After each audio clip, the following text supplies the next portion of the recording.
Welcome back to the next episode of While the Leaves Wither Away. And in this episode, we're going to be starting on chapter 5. So if you haven't watched it, watch the previous episode, please, because you wouldn't understand anything. But a quick recap is that our hero, Nate, has moved to St. Petersburg and has encountered a UFO. And there was some other crazy stuff happening with a fire, but I'm sure that's not going to be relevant at all. Anyway, Chapter 5 Beyond Regulations. Well, regulations can go and do one. Yearning for a more normal life, Nate tries his best to ignore the UFO by going shopping with his mother. Well, I'm going to try and be. I'm recording a bit earlier because last time I was sort of recording more around midnight. I'm going to hopefully be more energetic now. It's the evening. Because I think towards the end of that last long recording, I was getting a bit tired. But anyway, the forest remained still. Neither twins had the guts nor the willpower to utter a word, eyeing every movement the ginger boy made, even when there were hardly any twitches at all, no steps or sudden attacks, just a sharp glare, stubborn in its disobedience to move. You got something in your eye? Noelle asked dumbly, while her brother responded with an elbow to the waist. Ow, what? Why is he staring like that? You all deaf or something? The boy hissed to fan the flames, the girl quickly shutting up. She honestly believed he'd pull a knife out or something, but instead, with a roll of the eyes at their silence and an extended hand, he nodded to the sapphire. That stone! Toss it over! Nate yanked it from her neck and threw it to the boy without a second thought. Oi, why'd you... He said it's his, the brunette cut in, shrinking back a little in shame. He wouldn't dare make direct eye contact at either of them, focusing on the dark dirt from below. With a far more eager swish of its tail, the cat stared up at the gleaming stone. It ain't your food. For a brief moment, the boy tore his gaze away from the gem, allowing a quick grin to be made. Tying a small knot in the thread, he wore it once more. With that, the boy took a step away. What?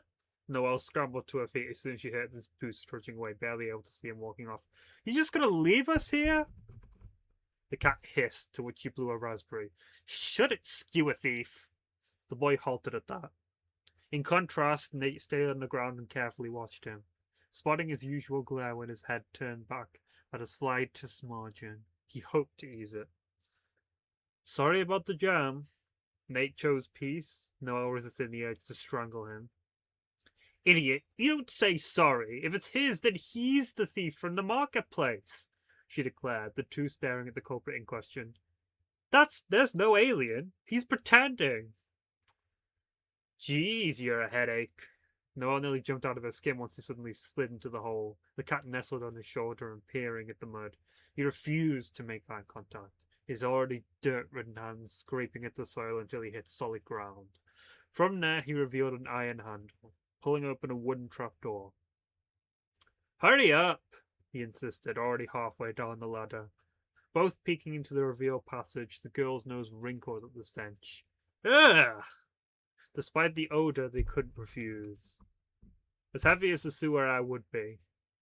Were you the one who made that trap? Noelle broke the silence after a minute, which felt like an eternity. Definitely normal behavior. Sure enough, because I'm a rabid human-eating alien, he sneered, digging into one of his large overall pockets to take up with a lighter and a stick.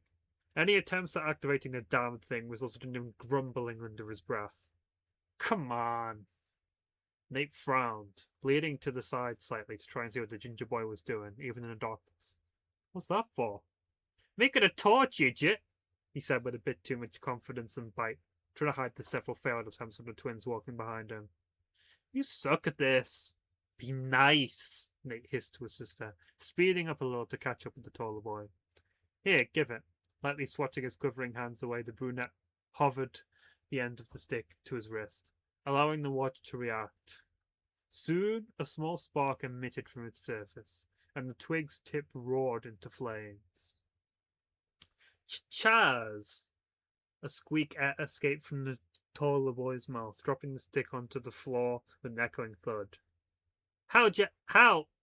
His eyes darted up and down from the torch to the sheepish brunette searching for Francis. The hell did you do? It's this watch. Nate held out his arm to show the device, frowning once the boy took a shaky step back. You know that monster from before? The alien? His frown deepened. No, it's a yokai. Well! After a forced cough, Noelle buttered. I think I just assumed the wrong person spoke both times. Honest. The alien? Alien? His frown deepened. No, it's a yokai. And that's a situation directly from Yokai Watch 3. So this is an alternate timeline, but obviously there's going to be several similarities and differences. Well, after a forced cough, Noelle butted in, shoving them both to the side to pick up the torch. Its light already starting to die out.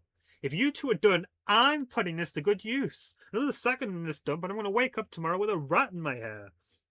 Both boys watched her walk off, deciding it best to shut it for now and follow. By the time they reached the manhole, the sun had set. The strange boy first to get out, and immediately identified a sidewalk by the supermarket. Here's what's gonna happen. He turned. I don't know if that's an intentional reference to Mike from Breaking Bad and Better Call Saul, because I know the author Hazel is currently watching Better Call Saul and has watched Breaking Bad. That's a line that Mike Ehrmantraut would often say. He turned back once they were both above the surface. You're gonna scram and learn to mind your own business. That forest down yonder is off limits, you hear me? What have you got to hide? All the pile of shit you've been stealing? Hey! Nate had to keep a firm grip on the back of his sister's hood to prevent her from tackling the boy. Just you wait till I tell the police. He rolled his eyes at her hollow threats, watching her desperately try to claw him with flailing hands. Aight, now I'll tell him about your fire-breathing watch and ice-making hands. Don't you go thinking I never saw that. Noelle's jaw quickly snapped shut. For a few seconds at least. Her rebels sparked up again as soon as he began walking away, the cat still on his shoulder hissing in her direction. Well, steal Nate's food again and I'll punch you so hard you get another gap in your teeth. Noelle, the victim in question huffed. He stopped caring about the skewer ages ago. Frankly, he was too tired to care. Let's just go home. Noelle bit her lip, noticing the way he fidgeted with the watch. Okay. Located in the East Pine area of St. Petersburg, the Hazeltine house was tucked away in the forest behind St. Petersburg's church. This church was where the family often held fundraisers for the Earth, a charity owned by Giovanni Hazeltine. This is another divergence from the game, because there is a mansion behind the church in the game, but it's not the same as Hazeltine Mansion, which is on an island. So obviously they changed it, which we could kind of see from the first chapter, because the first chapter was in this mansion, and then who I presume is Buck fled from there into a forest, which I presume is the same forest, Gloomwood Forest, this close to there. On February 17th, 2017, the house suddenly erupted into flames, causing severe damage to the building and surrounding nature. As of April 2017, the SPPD declared that all residents of the house died in this disaster, and the public access to the surrounding area will be strictly forbidden for the foreseeable future. A fancy schmancy house? With the minimal research she'd done, Noelle identified exactly what was sitting behind that chain link fence. No wonder she couldn't see for herself. The building in question kept a large portion of the forest to itself, using it as its shield. In those 7 years, they surely had enough time to grow back and heal after the fire, even when they no longer had a purpose. So the stone was trying to take us to the ruins. Nature shrugged and nodded. Noelle's eyes squinted.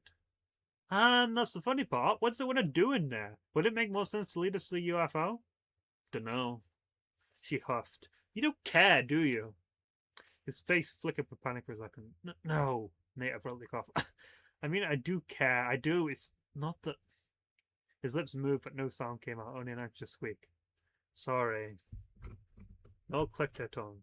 Is it because that asshole has blackmail on us? Don't sweat it. Her grin returned. He looks like he wouldn't touch the police station with a 10-mile long pole. We had a reason to be snooping around at night, but what the hell is he doing? Creep.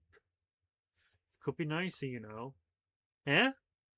Be nice, he repeated, standing up from the bed and heading straight to the door. His hand rested on the frame, hesitant for a moment. He stopped the yokai from getting to us. He saved us.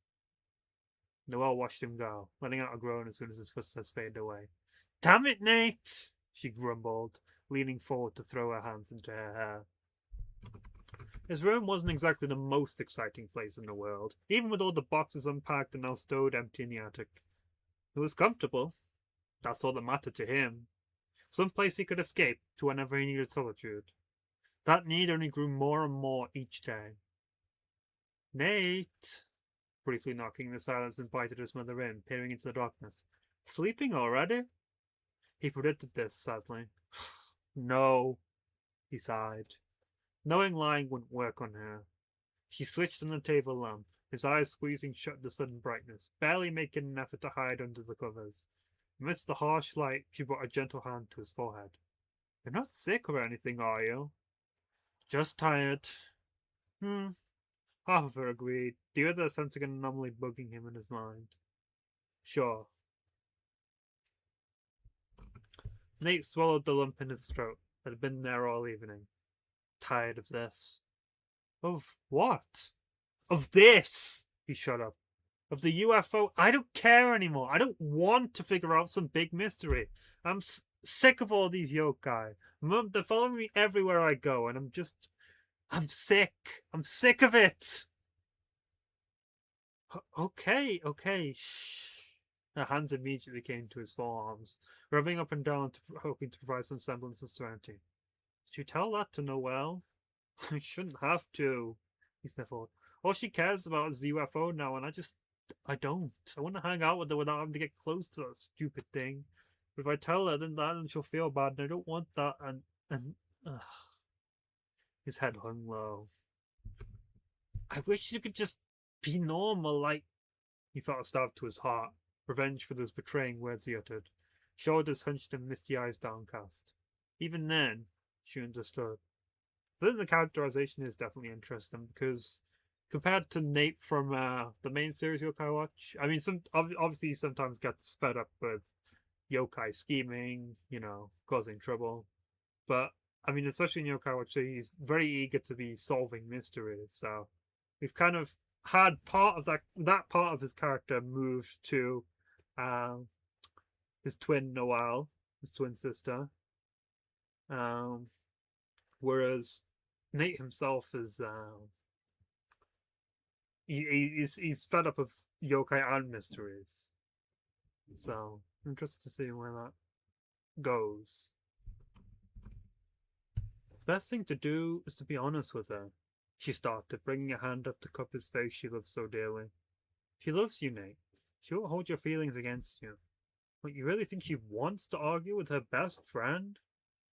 No, he managed to shake a giggle. Exactly.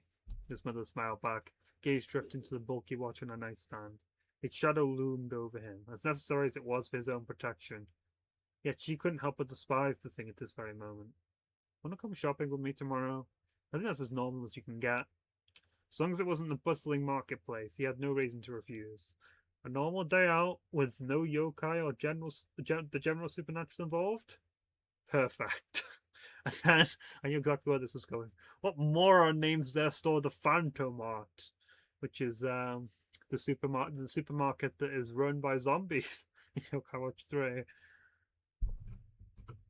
Manifested by Nate, the trip to the supermarket was, as he would put it, normal, fitting his preference. The boy's mood was even lighter than usual as he successfully convinced his mother to buy him a new book. No, he hadn't finished the current one, and no, the store selection wasn't the greatest, but he hoped this choice would come in handy sooner or later. And, yeah, the supermarket itself is normal, as long as you don't go there at night, because if you go there at night, that's when the zombies like to get their shopping done. Away from the prying eyes of humans. You and your strawberries, his mother sighed. She hoisted the shopping bags into the car, peering into one of them to scan the several small seed packets littered by the general groceries. Are you sure they can survive through autumn? October's just a few weeks away, you know. It'll be chilly. Spring and early autumn, he confirmed, grinning at the unamused glint in her eyes. You're moody because you can't grow any sunflowers. Oh, where's this cheek coming from? She scoffed, almost in disbelief, the smile on her face betraying any sense of string of sincerity. Without warning, her hands came down to jab his wrist. Hmm? No, stop! Much to his dismay, her son immediately broke out into a fit of giggles, helplessly squirming about under her torture. Even then, the shrieks from a nearby cat were louder, the tone distinct enough to pinpoint what cat it belonged to. Wait, stop! Grabbing his mother's sleeves and forcing him away, Nate's eyes rushed the daughter around the car park, following the sounds of distress. The woman pouted, following his scan. What's wrong? He rushed off without a word. Nate? Turning the corner, he found them. I ain't gonna say this again, an older runt spat, crouched down in front of the frazzled boy with a crush wrapper in hand. Try crossing me again, and you're gonna surely be sorry. Maybe I'll take your cat's head as a trophy. Nate, what on earth are you? His mother caught up, words falling flat at the sight by the store's dumpsters. Trying to control his hissing cat, the ginger boy held it securely in his grasp, placing a hand over its head so it wouldn't have to see the perpetrator. Shh, aye, boy, easy. Wimp, the teen scoffed, flicking the wrapper to smack it across his face, crumbs joining the boy's freckles. You, hey! Nate's eyes were wide and quickly trailing behind his mother as she yelled and stepped up to the thug. Just what do you think you're doing? He stared like a deer in the headlights, almost in disbelief. What am I doing? This here jackass thinks he can... Oh, forget it. What am I doing? This here jackass thinks he can... Oh, forget it. Throwing his hands into the air, he stood up with a huff, making a gesture to the boy as if to slit his neck. You're dead. Okay, out. Leave. To her relief, he obliged, the woman sighing as he stormed off. Nate's eyes trailed elsewhere, refusing to take even the slimmest glance at his acquaintance, for lack of a better word. Are you okay? Nate's mother continued, crouching down and frowning further at his insistence on carrying away. Hey, it's all right. What'd he do? Nothing. His response was quicker than expected, wiping off the crumbs that settled on his cheek. I just needed him. She tilted her head, taking a glance at the scruffy kitty in his arms. He noticed too. He's hungry. Him. Gummy. The boy gently held up the cat, its orange fur almost as bright as his own hair, the two both sharing blotches of dirt as well. Nothing in those dumpsters, so, Nate's tense shoulders loosened. The glance his mother gave to him didn't go unnoticed, the same worried look she frequently donned. I'll be back, he announced, the ginger boy finally focusing attention on him as he rushed away. The trip wasn't long, thankfully, and Nate swung the car boot's door open to reveal the shopping bag sitting within. He scavenged through them, grabbing some things, soon finding the red berries he'd been targeting. Oh no, it was Nate who said, I'll be back. Here, Nate offered the box of strawberries to the boy as soon as he got back. Aside from the seeds, they bought fully grown ones as well, and he nudged the full pack close to him. They're safe for cats, I think.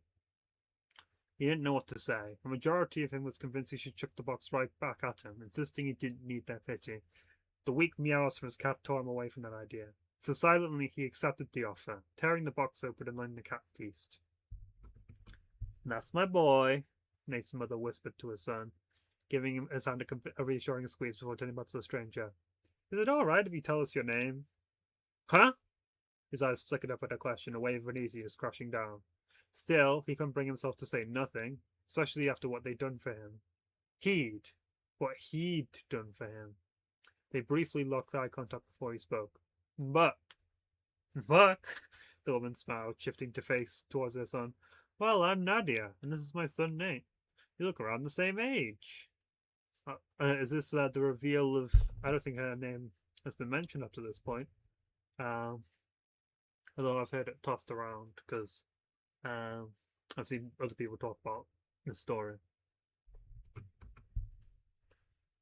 Mom, the brunette boy hissed, already feeling the heat rise to his cheeks. What? Maybe you'll be in the same class. Buck swiftly rose to his feet, Gummy resting comfortably on his shoulder. I'd best be on my way now. He paid no mind to the half-eaten box of strawberries in the concrete. Nadia blinked at the suddenness. Do you need anything else? There's still some. I'm fine, he retorted, biting his lip before leaving the two of them alone. To his dismay, however, Nate won't be taking that for an answer. Wait! Catching up to him, the boy waited until Buck turned around before holding out the packets towards him. Do you have anywhere to plant these? No. No? Not even a plant pot inside? I meant no, I ain't taking them. The taller boy snapped, turning around to witness firsthand the fear on his face. I don't need you coddling me! At that, Nate felt smaller, shrinking back and away from his venomous glare. Buck scoffed, standing still for longer than he had hoped to, and he quickly rushed off with the confirmation that neither of them had the guts to speak. Nate felt frozen. Was this the normality he yearned for? Surely not. Wow. This is interesting, seeing, I mean, this is our first time kind of looking at two main characters interacting. And yeah, this is actually quite similar in not in content but in tone to how their relationship started in Yo-kai Watch 3. Buck was not willing to. I mean, he was not willing to be friends with Nate until later on when they started investigating supernatural things together. So I think, yeah, Buck's character seems very similar to his game characterization so far. It's just the circumstances are a little bit different. It seems like he's run away from home, which is sort of what he does in the game, but there might be a bit more nuances to it. I'm wondering if a certain character from the game is going to make an appearance in this, but I think he might not, based on how things have been going. But anyway, let's go to the next chapter. Chapter 6, Your Burning Body Waiting. That is not ominous at all. And I mean, it's appropriate because I watched a horror film called Evil Dead Burn, which was about, well, I mean, there was burning bodies in it today. Don't really recommend that film. It was kind of boring, a bit bland. I mean, it was entertaining enough, but anyway. Summary. Noelle strikes a deal with Buck, taking place by East Pines Church. Now, that's a very intriguing summary. I'm just going to have a quick drink before we proceed. I'll keep my voice in order.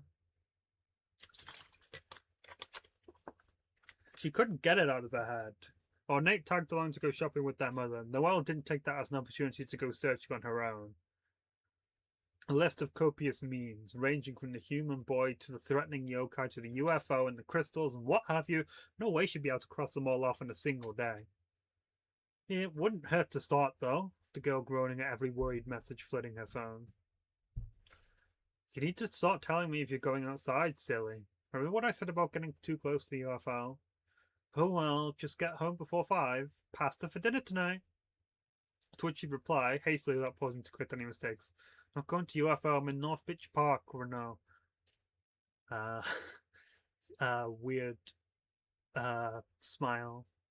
I don't know. I don't know what if that emoticon has a name. Love you, heart. And then heart symbol. 2 hearts in different forms. North Beach couldn't be further away. The harbour nowhere to be found beyond the forest walls. Paranoid old man. She grumbled before slipping her phone back into her pocket, gaze trained to that same old chain link fence opposing her. Truly, she did feel bad for leaving her father by himself on his day off, but what could she say? Any mention of a dangerous yokai lurking in town ready to pounce at any second, she better kiss the grass goodbye, because no way would she be allowed outside again. Best to stay clear from the roads, too. Half her family was still shopping just down south, and the last thing she needed right now was more questioning. Thankfully, with the road leading up to the fence nothing short of abandoned, she had no reason to worry. I'm sorry, Pipsqueak, but I got plenty of those there crystals already. The shop clerk's gentle eyes peered over to the feline on the ginger boy's shoulder. Pets aren't allowed in here. The what? Shoo, gummy! Buck gave a brief glare to the cat and waved away from his sleeve, the feline hissing in response and prattling to the store's exit. The boy groaned, and twinkling sapphire as he managed to stuff into his pocket, sprawled out on the counter he was leaning on. You're a jeweler. You can make some mighty fine stuff with this, I swear.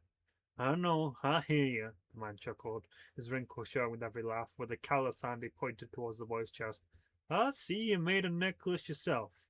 But these here gems, where'd you get them from? The forest? Already had several others coming in to sell them, yapping about exact same origin. I mean several. The word's gone down, you see. Aye, maybe they ain't that special no more, but they gotta be worth something, Buck insisted, getting desperate now. His head hung low, voice dropped to a bashful whisper. I really need the money, okay? He held his breath. To his surprise, the elderly man didn't seem too bothered. Well, if you need it so badly, he sighed, rearranging the jewels cabinet on the countertop, taking approximately half and placing it in a nearby drawer.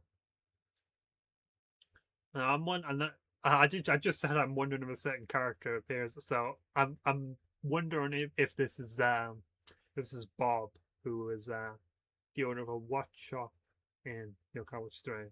Although it might be a completely different character, but they're both elderly and they both care for Buck, so possibly. I don't think his name is here.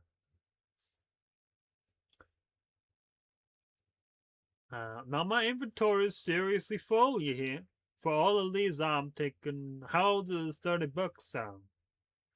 Better than nothing, he supposed. Fine. With that, the cash register's drawer popped out in the corner of his eye, the man flicking through the various notes before taking out the correct amount. Well, as you're doing business, would you? Buck didn't bother to match his smile, simply snatching the cash out of his frail hand. As old as he was, it didn't make him any less careful. Something about the boy seemed to put him on higher alert. Instead, boy in question just nodded and walked away, cursing himself. He'd hoped the old geese would at least turn away for a second, maybe to double-check the amount of gems, and with the register wide open he could... What? Dragged out of his thoughts, right outside the jewelry store the last thing he wanted. Other than the cops, anyway. Great, you're spying on me now. Noelle chortled, ripping off her hood and peering out from the corner she'd been hiding. How'd you know it was me? Your nails, all red and pink and whatnot. He gritted his teeth. What's so funny? Dude, you got so ripped off. No, I... He huffed, glaring daggers at her spiteful laughs, making sure to harshly barge into her elbows. He took his leave. Gubby watched, perched in a tree branch, and he jumped down the usual cue of his owner's whistle towards him. You still have some stones left. So what? You heard him. They're about as useful as a pogo sticks made for pigeons. He groaned, hearing her footsteps falling from behind. You also want to catch those yokai, right? Buck found his irritation being diverted forward, the girl jumping in front to block his path. Aliens, he corrected. Sure, fine. Noelle's shoulders shrugged, straining her neck to peer through the row of shops down the block. The tip of the church's spire only just poked out beyond the rooftops, her eyes sparkling with a sense of determination. Maybe mischief. Well, if you want to get close to those aliens, then you've got to have some bait. She glanced back down at his overall pockets, the jagged jewels barely poking out within the fabric. Unlucky for you, the aliens were really interested in those stones last night. He immediately shook his head. Nah, I need them. What, to sell for even worse prices? To stab ya, I hope! He snapped through crooked teeth, tempted to punch her own ones out. Even then, her words swirled around in his mind, the urge to go along with it slowly taking over. Alright, so if the aliens do take the bait, what then? We round them up like it's the Wild West? The scenario played out in her head. Or we could just watch. See what they do with the jewels. They gotta mean something. She took a step forward. Come on, are you in or not? Least you could do for nearly leaving us in a ditch. The boy stood silent, eyes squinted in suspicion. A few blinks later, and she soon hissed. Heesh, tough crowd. Okay, maybe it'll be easier if we actually know each other's names. Holding a hand out, the girl glanced back over at him, looking a little hopeful. I'm Noelle. Still, he did not right away, worry Eshman's features for a short while. Nevertheless, he soon stammered out, Buck! With a brief shake of the hand, he instantly turned back around towards the church. Those runts really only appear around the forest at night. Less chance of us human folks seeing them that way. They like hanging around the graveyard from what I've seen, so I reckon we drop the jewels somewhere around there. And if someone else comes and takes the stones home with them? They won't, Buck insisted. You ain't gonna find no folks trudging around the forest at night, especially near a graveyard. Damn thing's guaranteed to be haunted. He clicked his tongue. I'll go on ahead and plant the bait now. Bars here closing around midnight, so let's say we head to the graveyard at 1 a.m. Ain't nobody gonna see us. She grinned a little too eagerly. Sure, see you then. I mean, it's interesting. We've got a plan going here. So they're gonna try and catch the aliens or yokai. And I think this will be interesting because we know yokai. Something different has happened with them in this timeline, as was revealed in the last episode. And they're gonna go to a graveyard. Hopefully she'd remain 2 steps ahead. Both hands fidgeted with the scrunch she tied to the back of her head, and she freed an uninterrupted palm to cover up her own yawn. Midnight had struck, and the faint footsteps of her mother took a quick detour to the bathroom before retreating to her bed. She'd wait only a few 10 or so minutes longer, and everyone would be asleep. Everyone. Sticking out 2 nights in a row was never ideal, no matter how stubborn nor confident Noelle may be. She'd be lucky if she woke to the morning birds tomorrow. Dot, dot, dot. Upon stepping into the shadowed hallway, Nate's door stood right at the end opposite the stairs. She bit her lip. Whatever happened, she can't let him get roped into it. That strange yokai from the night before, hovering with her brother, never came to mind. If she hadn't spotted it, then who's to say it wouldn't have... She shuddered. No, this was better investigated alone. Alone. She only needed Buck for scattering the bait, really. In about an hour's time, he'll stand dumbfounded, secluded. Just what he deserves. And the girl couldn't stop smirking at her little deceit. So it's a double cross kind of plan. That's interesting. Yeah, I did think it would be a little strange for her to suddenly trust Buck so much, but no. Nope. That ain't happening.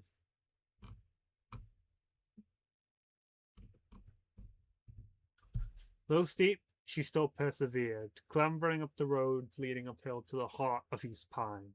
She ignored the exhaustion her legs carried. She had no choice. This very well may be her only chance of solving this mystery. No way in hell would she blow it. Fog rolled into the neighborhood, Noel grumbling at the hindered sight. It was a pitiful portion of town, really. Half the streetlights either flickering or broken entirely, another detriment to locating her surroundings. Yeah, East Pine is definitely the sort of old, rustic-looking part of St. Petersburg. Damn it! She huffed, the more in annoyance and defeat. She hadn't memorized East Pine's layout yet, sticking to her gut, and it was urging her to go north. Nothing was north except that one exception, the fence.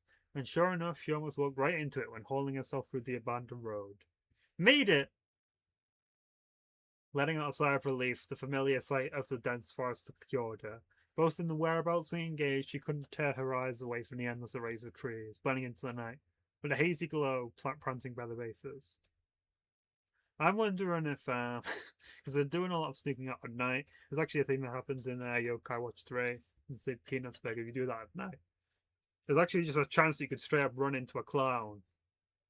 And the clown puts you into a something called clown time. And I actually didn't run into this for a long time. I saw it online and I was like, huh, I've never seen this. But no, it's just something that randomly has a chance of occurring. You don't actually have to deal with it.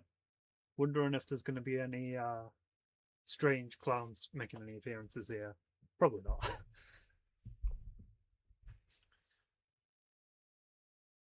So, both in whereabouts and engaged, she couldn't tear her eyes away from the endless arrays of trees, blending into the night, with a hazy glow prancing by their bases. Wait, what? She froze. While the fence ensured the forest had remained vacant, this glow denied it. Its snout pointing to the stars, taking time to sniff its surroundings, Noelle was met with beady, gleaming eyes, those of which turned away and left. Hey, wait! She yelped, broken from her trance and scrambling to follow the ethereal animal, even when the chains of defense divided them. She found herself scurrying into the graveyard, nearly tripping over a tombstone or two, all to prevent losing track of the being. One word came to mind: yokai, which flashed like an amber alert. Though if this creature really were her kind, it wasn't anything she'd ever heard of before. She only got as far as a tiny clearing before the glow dispersed and the fence blocked her. Great. Though nowhere near as enthralling, her phone's torch would do for a substitute, and from it a particularly large headstone was revealed, laying still in the clearing centre. Who's that? Whispering amongst herself, she questioned the names engraved onto the thick stone, stained with the earth. Giovanni and Elizabeth Hazeltine was what she read. Beloved members of our community, taken from us too soon, may their souls rest in pit, blah, blah, blah. I get it.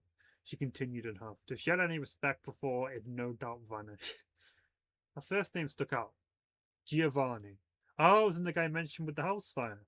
His curiously large headstone, separated from the rest of the graveyard outcast, caused Noelle to squint her eyes. Several bouquets by its base, too. Some alive and some dead.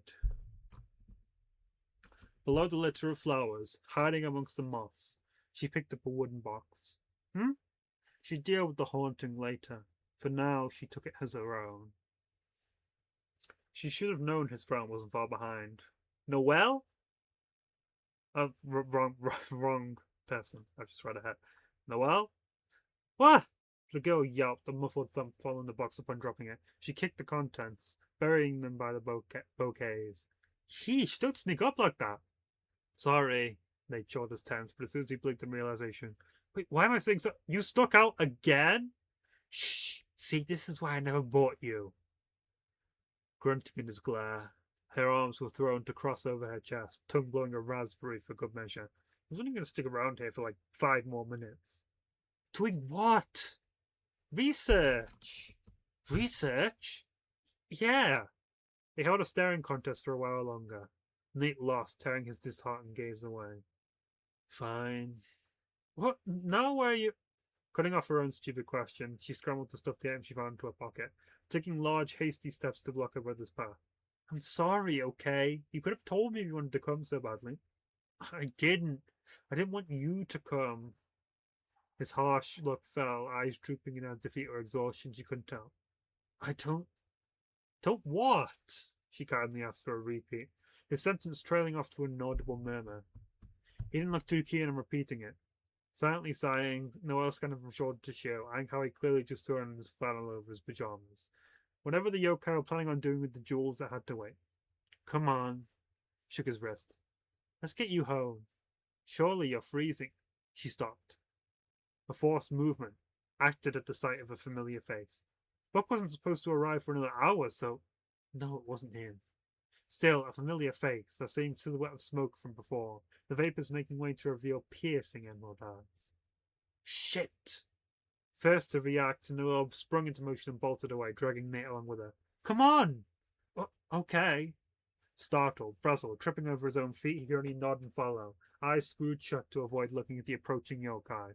Though his steps sounded distant, steady, the presence alone was enough to make his breath hitch. Noelle darted to the first idea she could come up with, seeking shelter within the sturdy confines of the church. At least it was pretty. Rows of polished seats, a grand chandelier, bright stained glass reaching for the stars. If it wasn't for the nerve of some of its attendees had, and the fact that she thought the whole idea was hogwash, the girl would consider going herself. I definitely wouldn't, even if I've been like once, I think. My nan brought me and my sister along. She's like one of the devout types, but no, it's just boring. Like even if I did believe, I probably wouldn't go. I know my sister believes, but she doesn't go to church either. I don't at all. I think I'm with Noelle there. It's all hogwash. Nate freed himself to hide behind a few chairs. Dude, she yelped, quite quickly quieting to a whisper. It's fine. You think that thing's gonna step in here? Someone probably put up godly power to ward off evil spirits like that. She was exaggerating and she knew it, but a large part of her prayed for it to be true. They'd be safe that way. The brunette immediately shook his head. Quiet. Bleh. Sticking out her tongue, her narrowed eyes paid attention to the grand entrance door. Only the faint breeze passing through after several minutes. Taking a breath, she turned her back to it, instead focusing on the altar standing at the edge of the crimson carpet. Faint blue hues shone from the stained glass, fueled by the dim moonlight, accompanied by hints of orange burning brilliantly from above. The chandelier had hung and made its presence well known, candles lit without a single sign of melting. Her head whipped around to check the frightened boy, taking note of his bare wrist.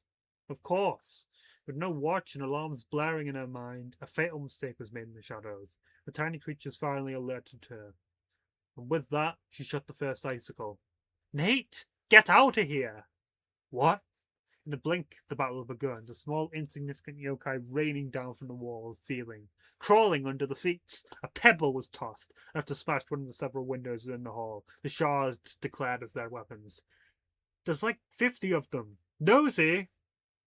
I'll be fine, she insisted, hissing as she slashed a spear of solid ice towards the horde, taking a swing and sending them crashing into the brick walls. Go! Though he scrambled to his feet, he froze from there, unable to tear his gaze away in case the worst would happen. She'd had experience with fighting before, he knew that. You had no choice in the matter when you were a yokai, but that hardly even mattered when she was outnumbered like this. A fragment of the horde targeted him instead, the perfect timing with him vulnerable, pouncing down to slash at his sleeve. Ah! Nate! She retreated, hurrying over to her brother's side. Damn it! Hey, you're okay. It's not bad. Lowered to the floor, Nate squeaked at the sight of the new wound stained in his arm. The fabric of his flannel shirt sliced clean off. It wasn't deep, thank the gods. The blood trickled down otherwise, which Noelle quickly stopped by using her hand as a dam. Ow! Shut up, you're fine! Failing to suppress her stammers, her free arms came around to ensure he was kept close. Just look at me! Look at me! She repeated, only for that arm to fire icicles at the yokai once again, the little pests failing to strike their planned fatal blows. The glass shards were forced out of their grips, many of the small creatures already retreating through the broken window. Still, some were far more confident and daring than others, Noelle's eyes shooting out in bullets. And amidst the storm, blindly launching the icicles in hopes they'd hit something. They did. The chandelier swung from the impact and the torn rope released. Both twins flinched, covering their head at the deafening crash. The altar had been crushed entirely, the yokai too standing jolted, and the hazy glow from the candles transformed into a roaring inferno. Noelle immediately coughed into her elbow, half blind to the burning sight taking place in either end of the hall. With all the yokai stunned, taking in the fire, she dashed out of the church if she could. But as her hold on Nate subconsciously tightened, the leader stepped through, walking down the aisle. It wasn't frightened, or starstruck, or any of the sort. It didn't even pay any mind to the two exact children it had been chasing earlier. The fire spoke to it, flames dancing to lure it into a trance, the large yokai already blending in with the smoke. And soon, the flames consumed it entirely. Stop! Both twins diverted to stare at the intruder, his familiar head of unruly ginger hair giving away the identity instantly. I'm warning ya! Don't go doing anything shifty, else I'll shoot!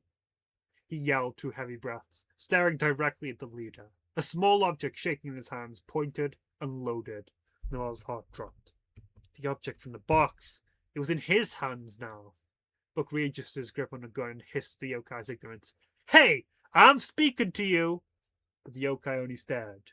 Realistically, why should it be frightened? The gun in question spotted unusual colours for a weapon, one you'd find in a children's toy. That and the boy in question. With no disguise to hide behind, no alien costume, it was clear as day who he was. Hey!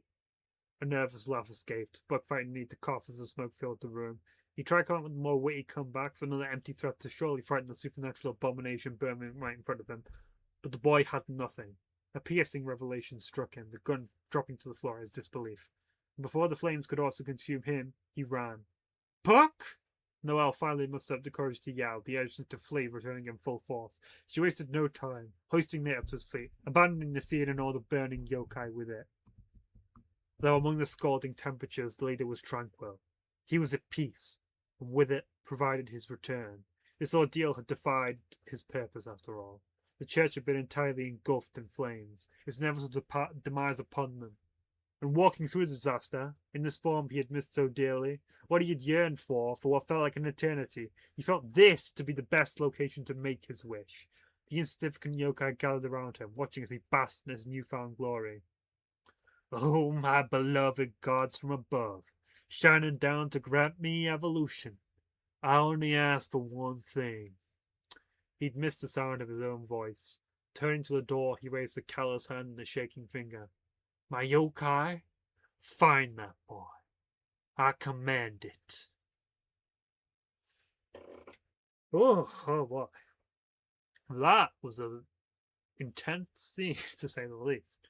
But, yeah, I'm really getting, when it comes to the yokai in this, definitely not the sort of vibes of Yokai Watch, which I was already kind of expecting from the way they set this up. Because, I mean, there are yokai that are ostensibly dangerous, but most of them just go around causing a little bit of trouble, you know, bit of mischief. Whereas these ones were just out to straight up kill two children. And it more so reminds me of another yokai media, which I got into more recently, Gege no Kataro, because in that the yokai, a lot of the yokai were definitely out for blood, literally in some cases, because there are some vampire ones. I mean, there's some vampires in Yokai Watch too, like vampire version Jibanya and Drakunyon. But again, it's more so played for comedy. Whereas in this, we had some actual intense scenes where with the gun itself, I think, is because you mentioned colors like a children's toy. I think that could be the Yokai Blaster, which is something that was introduced in Yokai Watch 3. There's basically a weapon specifically to use on yokai. Doesn't fire like it doesn't fire like metal bullets. It fires like sort of a spiritual energy of yokai. And this person who engulfed himself in flames, I believe that to be, and this is basically just a guess based on what we already know, because we're in chapters I've not read yet, and I've tried my best to avoid too many spoilers first. But I think that this is Giovanni Hazeltine, and I think obviously because he wants to find the boy, he wants to find his son. It's understandable, but I'm not sure why the burning signified his return. What process did he go through? What's his end game? We'll proceed to the next chapter and hopefully find out more about that. Chapter 7 is The Ashes He Carries. I'm going to take another drink.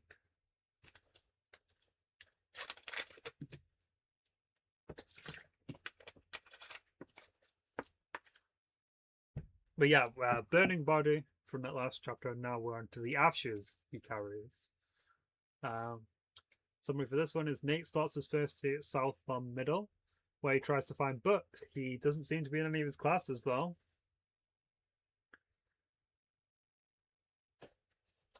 Experienced from the many times she had gotten injured, she used that extensive knowledge to negotiate with the wound on her brother's arm.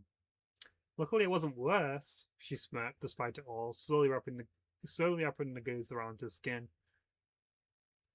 Again, it's gauze, I'm going to say gauze. The girl had stolen it from one of the many bank kits supplied around the house. Better safe than sorry, her father's words, not hers, and got to work in the safety of Nate's room. He looked to be lost in space, wiping her smile clean off. It evolved. Noelle swallowed. It was obvious what he was referring to. The sight of that wretched yokai accepting his position in the flame stuck to her mind with superglue. Loads of yokai evolve. I didn't I? Come on. She gave him a playful nudge. Doesn't mean it's dangerous.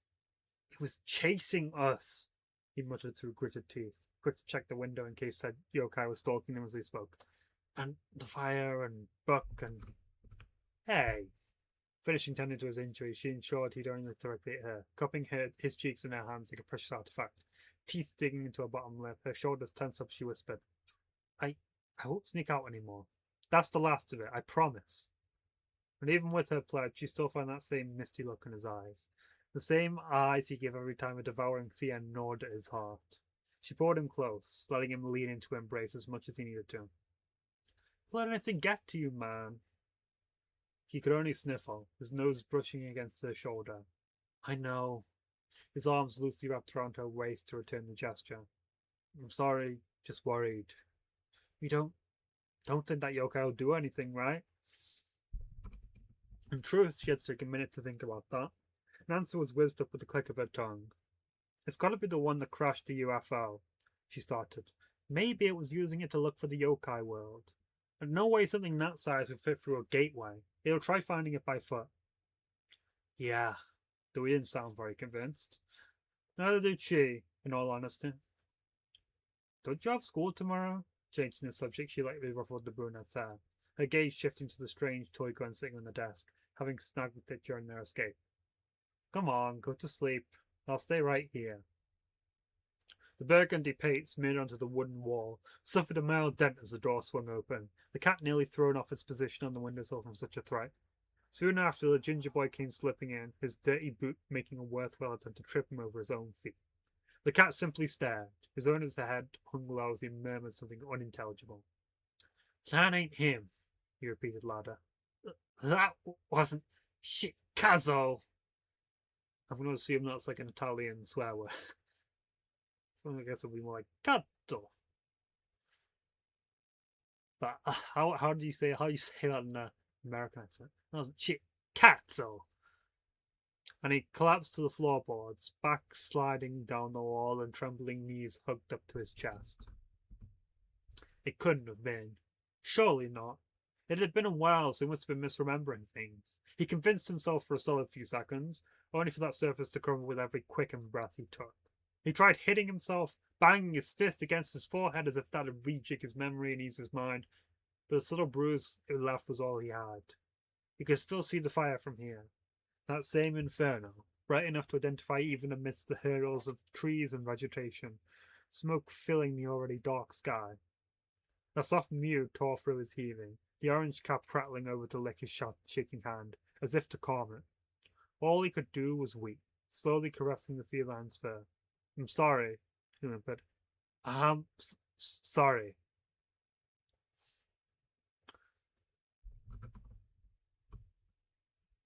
Interesting. So we've got this is pretty much confirmation of my my guess that that was his father. And we now know that he just basically lives in the forest. If we didn't already find that, we might have already found that out. Alright, you sit wherever you want, the gruff man mumbled while barely batting an eye.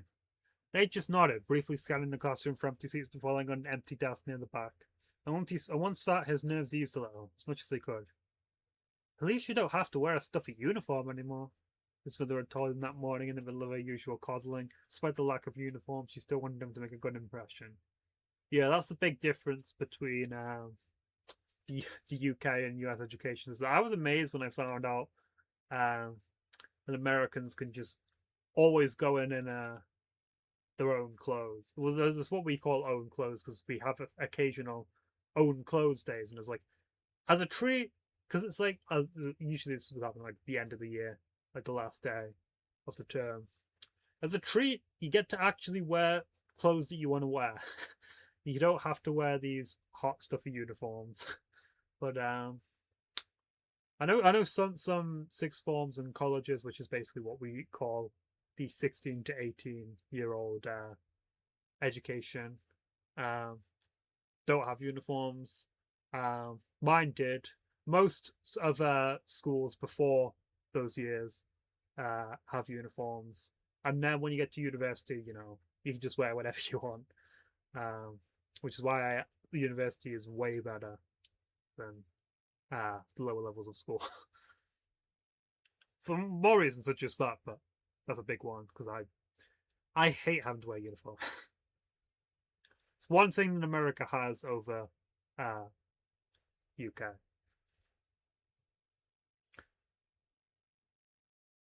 No need to worry. It's still basically the same old school, just in a different building with different people.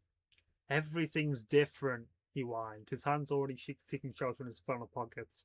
Well, he tried his best just to forget all about it, about the idea of going back into an environment he was guaranteed to despise. There was no ignoring it now. Still, one thing held him back from breaking down entirely. Buck will be there. It'll be easier, even if he wasn't the easiest person to talk to. Yeah, that is also relatable. It's like if you have at least one person who you already know, it makes things much easier. Call or message if it gets too much, okay? She started with saying, rubbing a hand up and down his forearm. I'll come pick you up as soon as I can. She was speaking from experience. In reality, Nate planned to stay the entire day, at least for now. He ensured he'd arrive at the first class earlier than usual, both to avoid sitting in front of a full room and just in case he got lost. In the most subtle way he could think of, he pretended to look busy, picking up a random page of his notebook and beginning to mindlessly doodle. In those many minutes before class would start, his pencil continued to work until it showed Buck staring right up at him. No masterpiece, a silly old doodle, but it was certainly him, and Nate had to bite back a chuckle. His eyes occasionally flitted up to the classroom door whenever a silhouette appeared in his peripheral vision, hoping to see the familiar red head of hair step inside. He did it enough times in a fast enough pace to feel lightheaded, all for his efforts to sink as the first bell rang and the boy remained nowhere to be found. Now, I don't think I've actually mentioned uh, what this fanfic is. Don't know what to say, but what I'm saying is, you probably would have guessed by this point, I would hope, that this is a Bookmate fanfiction. So it's basically shipping these two characters together. But yeah, we're now seeing. I mean, we kind of saw it in the last chapter, didn't we? We saw well, the chapter before the last one. Nate offering the strawberries and telling his sister off. But now, yeah, we're pretty much seeing, yeah, he definitely has some feelings here. Maybe he's late, he thought, considering that tardiness wasn't that much of a reach when assuming his behaviour. And as the teacher started the lesson, taking attendance with the shouts of everyone's names, Nate stayed alert. He didn't say Buck once. Great.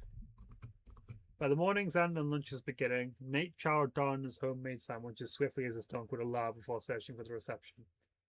A kid named Buck, huh? Mm-hmm, he timidly confirmed, fingers idly pinching each other as the receptionist typed away at a computer. We met before, and I want to know what classes he's in. He swallowed. Please? Last name? His hand stopped twitching. Don't know. He murmured barely above a whisper. Well, it doesn't matter anyway. Picking her tongue, she shook her head as she said the blank results on the screen. No single student called Buck goes here. Sorry, kid. With that news, his motivation sank. In the remaining time before his next class, he claimed a spot in the library to sit by. His mother was right about one thing. This was the same as Springdale. He'd gone every year back then, blending into the crowds, the only true talks he'd have during the school day being with the counsellor. Sometimes he wondered if he had something on his face, or if it was entire face. He was invisible here. It made him lean more towards the latter. It wasn't like he could add anything interesting to the conversation. At least not without sounding insane, because how could he expect anyone here to believe in yokai? With those thoughts in his mind, his heart felt numb, and before he knew it, he was done for the day. He didn't feel accomplished, not at all, but lucky for him, his stubbornness went out. Going to East Pine was the message he hastily sent to his mother, barely taking time to read over the several ones from her end. It seemed many others had the same idea in mind. The usually desolate roads now completely packed with frazzled pedestrians and irritated drivers. The church bell, hung higher than any other building or tree found in East Pine, had fallen, crashed through the frail chapel and buried within what little floorboards remained. The entire sanctuary had collapsed. Police tapes surrounded the building's remains, with officers demanding the public go elsewhere. Neither parties having a clue how such a disaster had happened.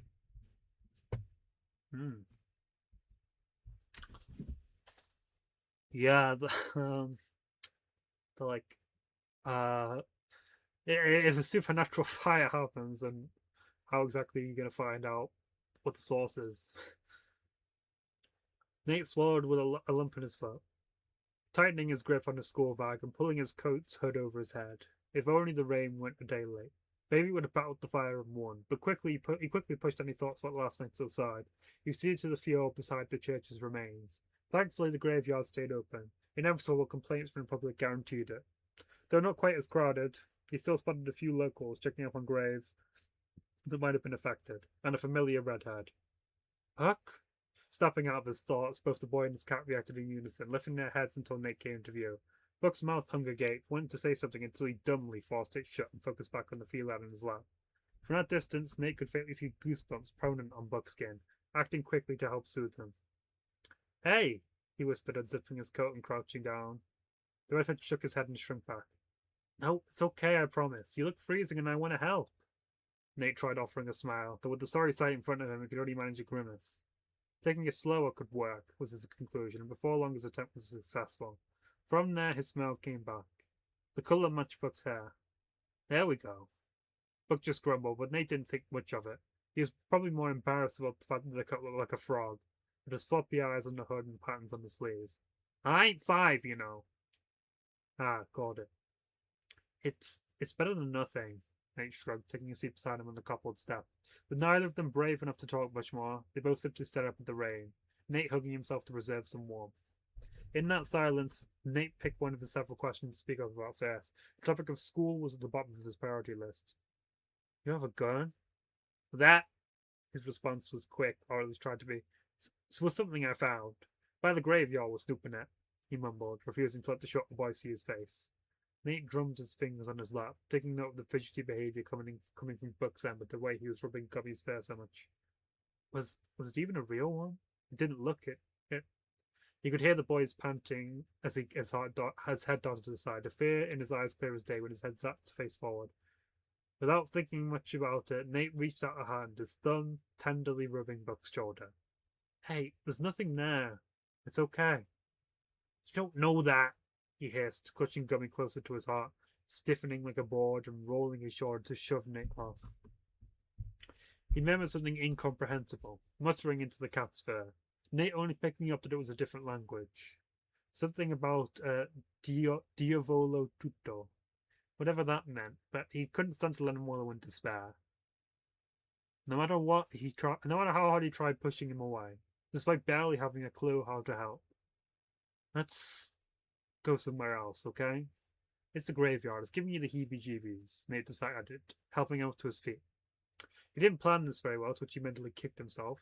At first he considered North Beach. He could buy him an ice cream and talk more by the harbour, but the rain that only looked to get heavier was bound to make them both miserable.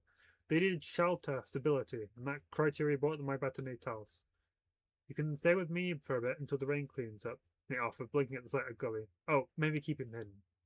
Buck raised a brow. Your folks don't like cats? It's not that. Just my dad's allergic. His gasp cut him off, taking a step closer to point to his own face. I didn't tell you, did I? Gummy got stuck in the fence once, so I helped him out, and he scratched me. You what? Buck stood stunned for a moment, quickly returning back to earth to lift up Gummy by the scruff. You did that, he asked the cat, the smallest hidden a smile on his face. He did. My dad couldn't stop sneezing when he gave me the plaster. Little. Gummy, seriously? Nate covered his own mouth as he laughed, watching the poor little cat fall victim to Buck's playful scolding. Some chuckles escaped the redhead as well, causing his own smile to widen. So, yeah, maybe keep him away from my dad. Oh, don't fret. I ain't gonna get anywhere near him. Buck grinned for a second, his glee wavering at the rain pounding against the street. Aye, hurry and let me inside before anyone else sees me in this stupid coat. Okay. They gladly obliged, escorting him up the porch and through the front door. Even with the threat of yesterday still lingering on his mind, with an unknown telling of what the future could hold, he couldn't help but believe that things were taking a turn for the better. He got him to smile, after all. That alone was enough. So yeah, I mean, last chapter things heated up. In this chapter, things are also beginning to heat up, but in a more metaphorical sense. We got the first sort of inkling of what hopefully is going to be a very interesting romance. And also some more hints of what I'm going to assume is the main antagonist earlier on in the chapter. And also the fact that Buck is just basically completely off the grid, doesn't go to school, but we haven't found out why yet. We can kind of make our own guesses. He obviously doesn't want to be found by who we're going to assume is Giovanni Hazeltine, his dad. So let's go to the next chapter. We're making some good progress here. Just about an hour in now, and we're on chapter 8. I'm gonna push through as much as I feel like. Basically, I don't really have a set time on when I'm gonna finish up. Obviously, I'm not gonna stay here for like 5 hours, but I might get up to chapter 10. Might go further. I think I do want to at least get up to chapter 10 because I did get up to chapter 5 last time. So yeah, chapter 8, Cracks and Walls. Buck stays over at Nate's house for the night to help with his paranoia. Take another sip of drink. I'm drinking, by the way, if you're curious, Pepsi Max Tropical, which is a nice flavour. Rah! Weesh, it's just for a sec. Grumbling at the tiny thing, teeth nibbling in his fingers. Buck rushed to stuff gummy into Nate's bag, leaving it so slightly open. Stay there. After that, it was Nate's cue. Mom, I'm home. Oh, I thought I heard voices. With a surprised look to her voice, the woman peeked through the doorway by the stairs, blinking at the sight of the redhead. Puck? Yeah, howdy. Sorry, darn Jack is getting water all over the floor. No bother. Here, let me handle that. She chuckled as he scrabbed to take the coat off, taking it from him without a fuss, though her eye twitched when she turned to Nate. You're soaked! Can Buck stay for a bit? He squeaked, dodging both her remark and her prolonged eye contact. Please? She huffed at the sudden request. Well, sure. You're better off here than in the rain. Her face morphed into a grimace, placing her hand on her hip at the sight of raindrops slapping against the window.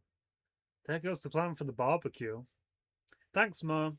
Her son flashed a quick grin before escorting Buck upstairs, mainly to free going before he tried tearing up his notebooks. All right, you're good. Nate smiled down at the feline, who gave like a far less amused glance before pouncing back onto Buck's lap. The door. Buck mouthed through gritted teeth. Oh, right.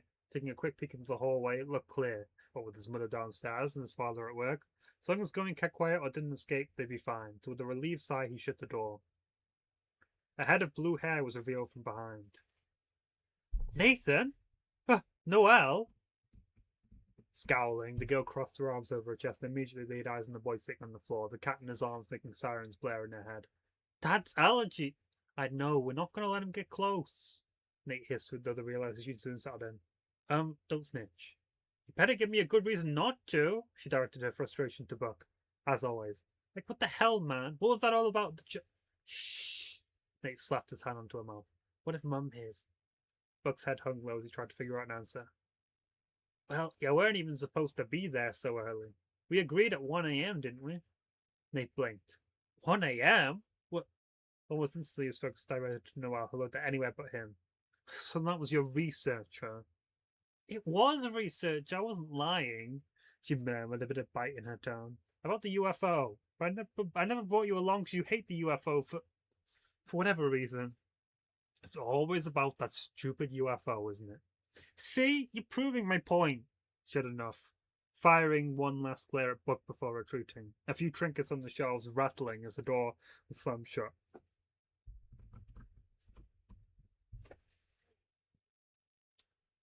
Nate couldn't decide whether to chase after her or leave her be, squeezing the nerves out of his fingers as if to scold himself.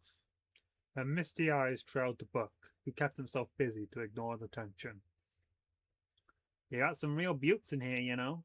When a grin passed across his lips, the redhead took out a comic from the bookcase and stared at the cover in awe, tracing the paperback. I do? Nate's brows furrowed, his voice a little croaky, though thankfully it went unnoticed. I don't know about buttes, I like reading. There's bookstores in Springdale, I got them all from them. All right, you're from overseas. Yeah, no wonder you're as lost as a penguin in the Arctic. He mused, inspecting the blurb on the back. Lucky bastard, it's in mint condition. Nate frowned a bit, not exactly liking the idea of someone rummaging through his stuff, but if it was just one book, then he shouldn't really complain. He scooted a smidge closer, trying to take a peek of which book he was referring to. You can borrow it if you want. Really? Buck's face practically lit up, shooting an excited glance at the brunette.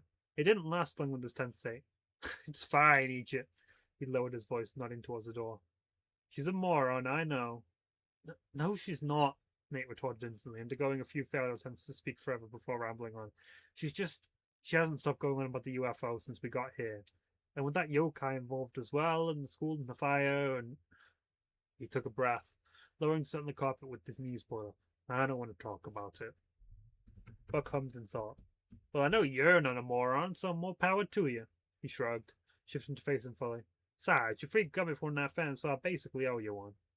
I got a stiff chuckle out of Nate. I didn't even know it was your cat. So, you went out of your way to help him. Hoisting Gummy up into his arms, Buck scratched the fur on his chin. And the little shit needs all the help he can get, God bless him. He really likes you, I can tell. Yeah, it's on and off. He gets mood swings, he said. As if to demonstrate his behaviour, Gummy suddenly had enough of the scritches and the head pats and scurried to the other side of the room. He's a year old now and still as feisty as a kitty. Yeah. I mean, I've had different experiences with cats because, like, one of my cats is like, yeah, he enjoys the attention sometimes and then eventually gets fed up with it. I don't know, I've got another cat who's basically always eager for my attention. Gummy softly hissed at that. Yeah, I mean you, dipshit. Buck sneered, briefly sticking his tongue out before turning back to Nate.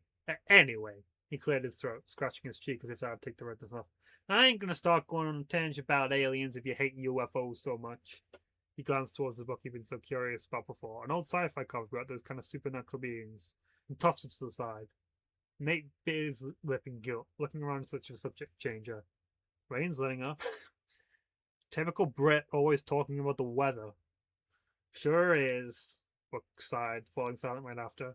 They could tell. Neither of them were too keen on going outside right now, even with the sun out. Or with the yokai roaming around in Buck's already paranoid state. Why don't you stay the night? Do what?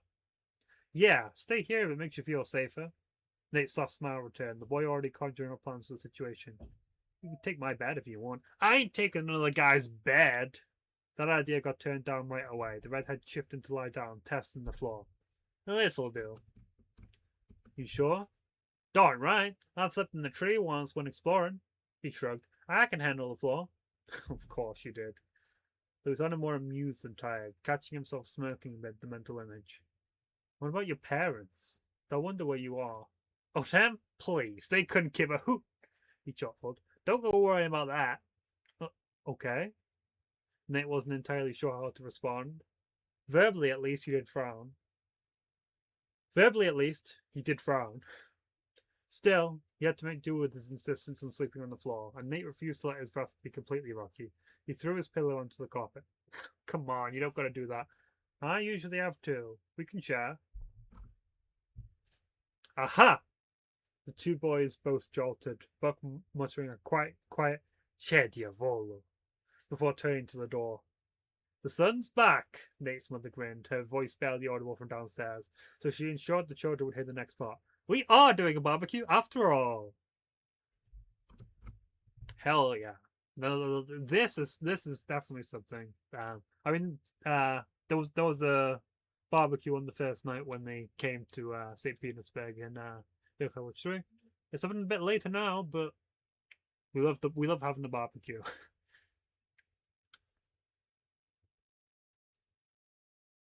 With an orange evening glow cast over Southmond, the trio sat patiently at the table that had been hastily set up. Nate kept his head down, purposely ignoring Noelle's subtle glare. Buck's focus was entirely on the food. Okie dokie, you three better eat up quick in case the rain decides to ruin everything again. Nadia blinked. Wait, Buck, you're not vegetarian, are you? He slowly shook his head, watching as she set the plate of chicken right in front of him. Nah, it's okay, Mrs. Nate mouthed. Adams, for him. Adams. Good. Well, I'm not saying the being one is bad, just there's more if you want it. Sheepishly, she smiled and scratched the back of her neck. Nosy, small bites. The girl didn't listen though, chowing down the chicken leg until she hit bone. Thanks for dinner. She briefly grinned, stuffing some salad into her mouth as she rose from her seat, taking a plate inside with her. Buck subtly shrugged, wrinkling his nose. What did I tell you? He whispered to Nate. Moron. Did something happen between you? Folding her arms, the woman turned right to her son, raising a brow.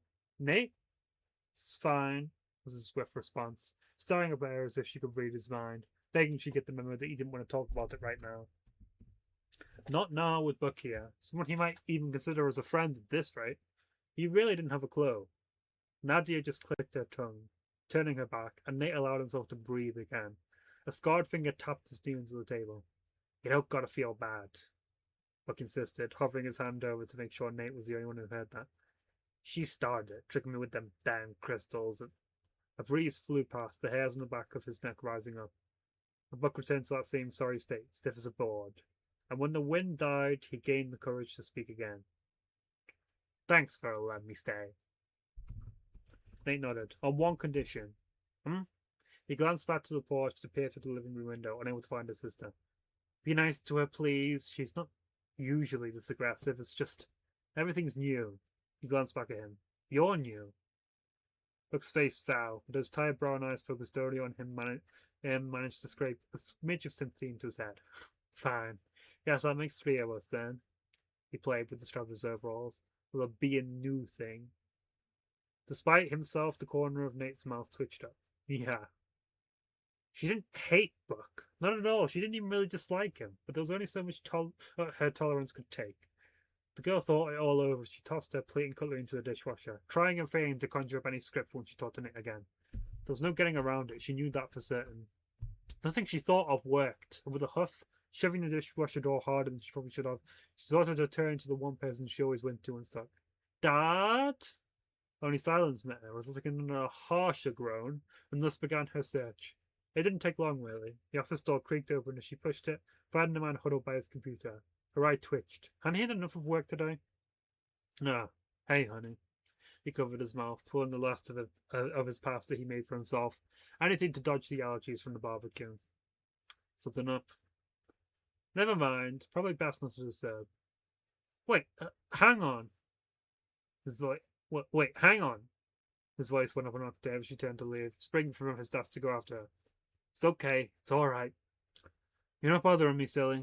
He chuckled. I've got time for you. You know that. Sometimes she doubted that. You know Buck's here, right? Your mother mentioned something like that. Yeah. Very faintly, the boys' voices were barely heard from the front of the house. Though he only got home not long ago and never had a chance to properly introduce himself. It's not a problem, though, is it? Is he nice? She held her tongue, at least for a bit, eyes downcast and shoulders twitching, her cheek pressed onto his palm. He's okay. Just okay? No answer when he finally decided to pass. Come here, Nosy, was his whispered favour, and she was escorted to the small sofa by the window. Right, now tell me what's wrong. She dug herself into a hole, quickly regretting going to him. What would he say? Nate had finally found a friend other than her. She should be proud.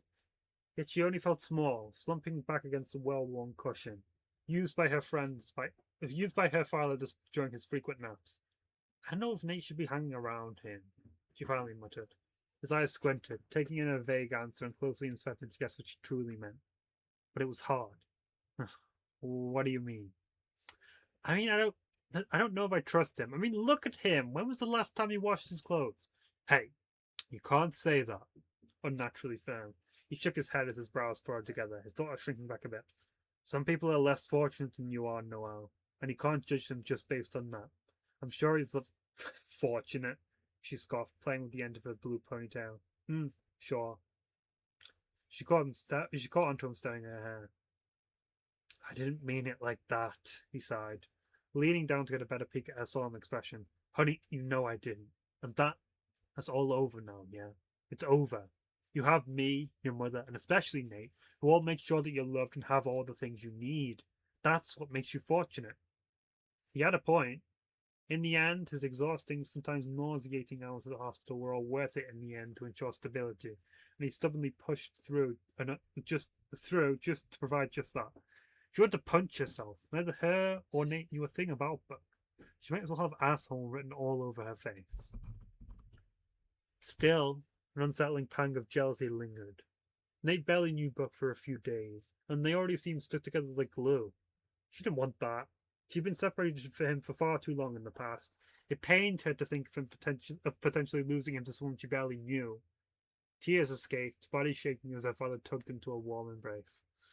Oh, sweetheart, he murmured into her hair. What'd she give to have those years back? More little droplets of hints at Noelle's backstory. And not enough information to piece together what exactly went on, but we can kind of guess that Noelle wasn't around for a certain amount of time because of some incident or something that happened. I ain't needing that. Damn it, Nate! Buck groaned, swimming into the blanket he got tossed over him, making sure to give Nate a prominent glare once he escaped. It gets cold at night, already immune to his grumpy demeanour. Nate refused to take the quilt back, even doubling down by pinning the edges to the floor with his fists. Stay! Buck snorted, trapped into the soft material. Aye! And he huffed and machinated. One of his arms over Gummy, who was busy trying to gnaw his skin off. Sorry, dipshit, you're staying with me tonight. Can't let you run off and send Nate's father to an early grave. It's not that bad, playfully rolling his eyes. He settled under his own duvet, shifting onto his elbow so he could still look at Buck, even when his back was turned.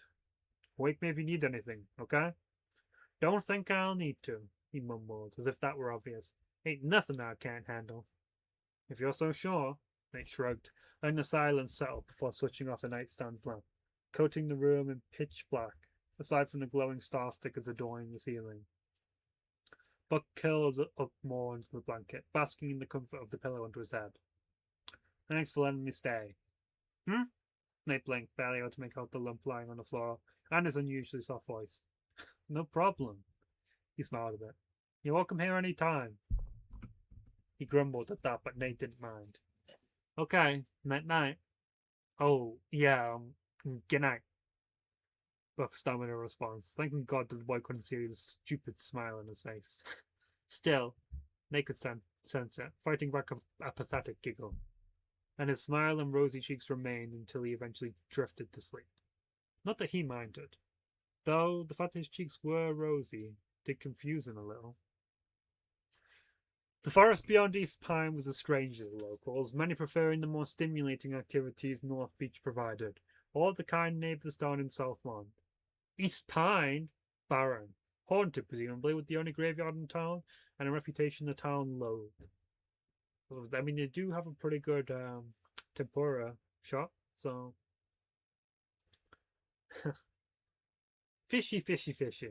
Still, and they have a good steak restaurant as well. Fishy. Still, the forest wasn't completely empty. Aside from typical squirrels, birds, raccoons, and sometimes even snakes, the little boy sat crouched by the riverside, wiping the dirt away from his face with an even murkier fist. His other hand held onto an iron grip onto a stick, and the end sharpened to a point it was clearly man-made. His tongue stuck out in concentration, eyes fixed on the water, ignoring the reflection of a frizzy redhead staring back at him through the gentle rapids. Seconds later, a small silhouette passed by below the surface, and in an instant he thrusted his twig into the river. I did it, he squealed, watching as the calf flopped about, completely impaled by the stick. It was only when the boy jumped around in excitement that it fell limp. Yay! With his grin widening, he backed away from the water, taking his newly caught food with him. Even with how dense the woods were, he knew his way around. He never left. It'd be odd to still get lost after all this time. That didn't make him any less clumsy, however. A few yelps echoing around the trees as he nearly tripped over roots here and there. The usual spot was just up ahead. You could see it beyond the leaves, a distinct hill, the sounds of rushing water crashing into rocks faintly reaching his ears from that distance. And as he hiked, he passed by that tall fence, links smeared with rust. He didn't usually pay it mind, opting to ignore it altogether, pretending it didn't exist. For whatever reason, he was drawn to it now, a sinkhole pooling in his gut. An entity approached from behind, and when he turned to look, he was back to 13 years old, staring at that familiar green eye. Shit! Hissing under his breath. Buck jolted awake, met with darkness all over again. It didn't take him long to discern he was dreaming. Reality proved true at that moment as soon as he punched his own forehead a couple of times. Gummy remained sleeping by his side, Nate resting peacefully on the bed. And as far as he should be concerned, nothing happened. Just his mind playing tricks. And it continued to haunt him now, the boy hugging himself with every image flashed into his head. Every pile of ash, every flame. He made a promise right there to get a hold of himself. Once calm, he finally took a moment to glance at his UFO stone, which lazily glowed. And even if it were dark, he wasn't completely shrouded in black. That malice would only be contained by him. Him who watched. Him who stepped out from the shadows of the room. A hazy scent of smoke accompanying him. A toying smile played under burnt skin. Buck's scream died in his throat. Oh dear. Oh dear. Is his father getting close? Is it really just Buck's own paranoia here? Next chapter is In the Deep Forest, chapter 9.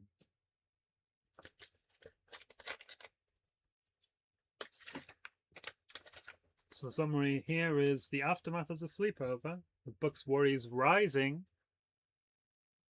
Quite vague, but that's the way I like it, because it means there'll be more surprises. Buck, he woke up struggling to breathe, something caught in his throat, a lingering horror begging for him to shut down, to hide away, to get out. But he wasn't there anymore. Nate was here, widening eyes staring down at the helpless boy as he laid there. Hey, he whispered, returning his hand to his shoulder. This time he was grateful he wasn't immediately shoved off. It's all right. It's just me. He tried to smile. Was it a bad dream? He could only suspect as such. Weary eyes lingering on the restless cat who circled him, only stopping to chew on some coiled strands of hair. He grumbled, ignoring Gummy's hunger and sinking his face further into the pillow. Sorry. That's not your fault. Don't be stupid, Nate tutted, shaking his head and readjusting the blanket to ensure as much comfort as possible for the redhead. You can stay there for a bit. I've got school, though, quickly checking the clock on the wall. He still had about an hour till he had to leave and a slight slip from his nose. I'll bring up breakfast for you and Gummy, okay? You don't gotta do all that. Buck's response was a grumble, finding the energy to stare up at him with furrowed brows. You're not my servant. Obviously not, but you're upset. He didn't allow any room to argue, standing up and already heading for the door. What do you want? I can make omelets? Yeah, I'll make omelets. And he left as soon as that was decided, rushing down the stairs. Now left to himself, he allowed his bottom lip to wobble, scooping at the cat and holding him close. It's okay, he tried convincing himself, mumbling into Gummy's fur, pressing a gentle kiss into the back of his head. His eyes squeezed shut as hard as they could in a vain attempt to ignore how his body trembled. It's nothing, just me being stupid. Swinging the fridge's door open, Nate got straight to work with making breakfast, a little stump for filling ideas. He wasn't entirely sure what Buck would like. Maybe some bacon, tomatoes. He might as well sprinkle some cheese here and there. Anything to ensure he wouldn't leave hungry. Out of those three, I would definitely pick bacon. He didn't really question his domestic behaviour, for lack of a better word. I think it all came natural to him. All he wanted was to take care of those he loved. Liked even, in Buck's case. And then came the rosy cheeks again, as well as the inaudible groan in his mind. Throughout all the fuss, he picked up on the soft clinking against the plate that came from the dining room. Was his father late for work? Sending the eggs to the side for now, he decided to take a peek. She ignored him, the girl solely focused on the waffle she'd effortlessly toasted, trying her hardest to dodge the stupid, sympathetic look he showed. Gently, Nate knocked against the door frame to signal his presence, as if that weren't clear enough. Nose. She didn't have it in her to prod at the silly nickname, which she thought would for sure get a reaction out of her. Instead, slowly, her head lifted up to him, silence weighing them both down, and Noelle was the first to break. What? A shaking force crashed into him before he had the chance to process it, Noelle's sniffles ringing in his ear and muffled in his shoulder. I'm sorry, was all that she could muster, clinging to him as if she'd never see him again. That thought alone was enough to worsen it all. I'm sorry for getting angry. Nate didn't like how everyone was apologizing to him this morning. And sure, he was a little hurt, but with her practically begging forgiveness, still coming to him when she was low, he could piece together that she regretted it. All of it. It's okay. Don't cry, he hushed her, his arms snaking around to return the embrace. It's my fault, all right? Spending more time with Buck. No, it's not. Shut up. Okay. He laughed in exasperation, got lightly punched for it, and gave his own little jab in return. He's leaving after I make breakfast, I think. And after that, I have school. After that, we can hang out together, all right? He pulled away a bit, flicking her tears away with his thumbs. You can beat my ass in Mario Kart or something. Sure, fine, she snorted, reluctantly snapping back and trying her best to look angry. Jeez, it's impossible to stay mad at you. He grinned, crossing his arms and putting on a smug facade. I'm a man of many talents, to which she rolled her eyes, and he returned to the kitchen counter. Want to help? I'm making omelets. She huffed, a smile tugging at her lips, impossible to dispose of. As long as you save some for me. Nate had rushed off to school not so long ago, with Buck left to stare at the half-eaten omelette on his plate, sitting cross-legged on the bedroom floor. His stomach hated that idle state, growling to tempt him to eat. But his heart wasn't in it. It was strange, how unusually chipper he seemed the night before, now back to his distant, spiteful self. He didn't even care when Going tried eating his food for him, giving his head a little pat as the feline sharp teeth sunk into the cooked egg. Buck? A few brief knocks followed after the sound of Nate's mother, the redhead stiffening when it reached his ears. Murder! He cursed, scrambling to gesture Gummy to the bed, hurriedly pushing him to hide underneath. The cat hissed, Buck tossing him a small piece of omelette to shut him up. When a voice cracked, he spoke up. Come in. Peeking her head through the door, she presented a smile, despite the confusion, staring down at the frazzled boy. Shouldn't you be in school? Nate already left. Homeschooled, was his prepared answer, wincing at her raised brow. He coughed into a fist. Sorry, I should get going. She started to panic. Now wait, I never said that. But couldn't do much to stop her from entering the room, only backing away for his own comfort and to shield Gummy. You can leave whenever you like, she continued, grinning as he visually calmed down, his shoulders loosening to relieve the tension. I'm glad you're here. Nate would kill me if he knew I told you this, but he's really grateful to have you as a friend. I can tell. He's been smiling more ever since we got here. He has? Buck wanted to laugh. That was the last thing he expected, assuming Nate was only nice because he felt bad. They all were, all coddling him because of his circumstances, which must have been obvious. He knew it himself. The state he was in wasn't exactly the most upstanding. Still, to him, Nate's care was authentic. His common smiles were all Buck ever knew. His cheeks burned, the boy hiding them in his hands. Well, thank you kindly for letting me stay, ma'am. No problem. Just let me know if you need anything else, okay? Aye. With a subtle nod, he watched the woman leave and allowed himself to breathe normally again. Slowly, he allowed his gaze to trail back to Gummy, who still behaved and hid well. He knew he couldn't stay forever, as much as Nate's mother pretended to make it seem that way. And without Nate here, there wasn't much else he could do. He had to thank him somehow, which was a surprise even to him, his face burning at the mental sight of his smile, accompanied by his selflessness. Damn it, Nate, you moron. Gummy? Buck ultimately sighed, softening his tone to the cat, who was growing in restlessness. Wait a little longer, okay? Gotta do something first. As much as he pushed it back, Nate couldn't ignore the lingering anxiety digging into his skin. He trusted Buck. He did. Most of him did, but as the seconds ticked by at school, minutes turning into hours, every little thought and feeling willing him out of concentration, it simply wasn't possible to beat around the bush any longer. His memory came back to one of his first days in St. Petersburg, mindlessly wandering the streets and listening to a police officer's argument. A thief, some little rascal with brown boots stealing a passerby's food. Brown boots, those same boots that had treaded through Nate's carpet the night before, haphazardly tossed to the side until further use. He shook his head. No, Nate. Buck's a friend now. He wouldn't steal. He wouldn't.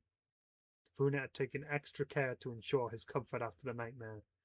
He'd offered him one of his books, since he knew for sure it would be better with his guest, rather than sitting on the shelf collecting dust until the end of time. That wasn't in fear, or obligation, or any of the stupid ideas his brain tried to decide on. That was in trust. Now the day dawned, just after he passed through the school gates. A buzz from his pocket was all he needed for his thoughts to ease. That's Buck just left now. That's Buck just left now. Come home soon. I think he left something for you. Hot. He'd be lying if he said he wasn't extremely confused. Hey, sweetie. Nadia was the first to greet her son at the door, ushering him out the cool air and into the heated hallway. Was it all right today? Same old, Nate replied simply. After kicking his shoes off, he waved his phone in his hand. Mum, what was... Whew, you got my text. Nate forced himself into silence that had cut off, and the woman gestured towards the kitchen with a nod of his head. Make sure to say thank you next time you see him, okay? I don't even know what it is. Sheepishly, he peered into the kitchen. At first glance, it wasn't anything out of the ordinary. A plate was on the counter, though, mostly covered with cling film. He squeaked in surprise. Wait, huh? Weighted down by the salt shaker, a piece of scrap paper sat beside the plate. The handwriting on it was a little bad, but still legible, and he quietly read it out loud. I remember you saying, "Come and stole your chicken." So I made you some. Sorry about that. I'm bad at saying sorry. From Buck. Lo and behold, about half a dozen pieces of chicken were spread out across the plate. Nate laughed a bit. He was so obviously attempting to make skewers, just like the one that had been stolen by Gummy, but there weren't any suitable sticks in the kitchen, so of course he had to improvise. He set up for toothpicks instead, stabbed into the slightly burnt bits of meat, all topped off with whatever random herbs he could find. Still, they were pretty good, a little smoky, but Nate was more than happy to finish them all eventually. Did you know he was cooking? Nate asked once seated in Noelle's room, holding the plate in his lap so he continued to munch on the chicken. I didn't just know, I could smell it. She huffed out an answer, scooting a little closer to get a better look at the food, squinting her eyes as Nate seemed to be completely unbothered. I thought for sure he'd burn the house down. You're telling me you like it? It's good, he said between mouthfuls, quickly swallowing to respond properly. It's good. Want some? Nah, thanks, making a face. She hopped off the bed and briefly shuffled on the floor to grab the necessary controllers, the smile coming straight back to her face with a subject change. So, you ready to get your ass kicked? Your words, not mine. We're doing this now? Despite the surprise, he wasn't bothered at all. I know to say no, even when he knew for sure he'd be mortified by the end of it. Relaxing games were his forte, not the usual hellfire Noelle often forced upon him, and he couldn't even remember the last time he won against her, if he ever won at all. But me, I often win in and not to toot my own horn, but you wanna challenge me to Mario Kart? I won the class tournament once. I say class tournament because we had a really cool music teacher who bought in his Nintendo Switch once. And like near the Christmas holidays, so it wasn't just like randomly during the year. But yeah, that was fun. And when I played with my family, but it's been a while since I played against them. We can start with an easy course first, if that's a quiet bog flooded against the window, and Noel immediately zapped to the source, expecting a stupid bird to have flown into a glass or something. What? Huh? It was an animal, yes, but not a bird, and both twins, scared and shocked at the familiar orange cat perched politely on the roof. Nate was the first to act, mainly because of the safety regulations violated, and rushed to shove the window open and take the feline into his arms. Cummy, what are you doing here? That's dangerous. And in retaliation to the reprimands, the cat's teeth loosened their grip on the soft toy in his mouth, the fabric dropping onto Nate's elbow. That's gonna kill you one of these days, I swear, Noelle groaned, having backed away from both of them as if the allergy was some airborne disease. Shh! Demanding silence, the boy held Gummy with one arm as he picked up the fish-shaped toy, eyeing the letters sloppily scribbled onto a material black marker. Phantom mark, he read out, able to decipher it, albeit the scuffed spelling. I gotta go, he declared. What? But... I'm sorry. I'll be quick, okay? Gummy remained securely wrapped in his arms as he descended the stairs, and grumbling under his breath as he could only ignore his mother's questioning once. Nate? Hey, where are you going? She called out from the living room, already rising from the couch. It's cold out. Mum, it's fine, he insisted, barely giving her a glance before rushing out the door. From the top of the stairs, Noelle stood fidgeting with her pocket lint, and went peeking into the hallway to find her. What was that about? She asked with a frown. Then Noelle's eyes stayed blank. It's fine, he said with a straight face. He's made a friend. I'm happy for him. Thankfully, Gummy stayed well behaved as Nate carried him across East Pine, the cat only wriggling out of his grasp once the supermarket was a stone's throw away. Nate didn't know what to expect. He assumed it to be nothing bad. Maybe Buck just wanted to hang out more, and didn't know how to word it. Nate could see himself doing that, so it was entirely plausible. And he had kind of rushed to school and left Buck to his own devices. If anything, this makes up for that. In the presence of the store, watching as several strangers entered and left, Nate got on his tiptoes as he tried to see if he could spot Buck inside through the windows. Shouldn't be too hard with that wild head of hair of his. but his search was fruitless. At least in the store, anyway, as he was forcibly yanked to the side. What? Leashed! With a finger raised to the boy's mouth. Buck didn't allow even the smallest squeak. The two now hidden by the dumpsters at the side of the building. He actually came. He grinned. Glad his little plan worked. Yeah, what was that about?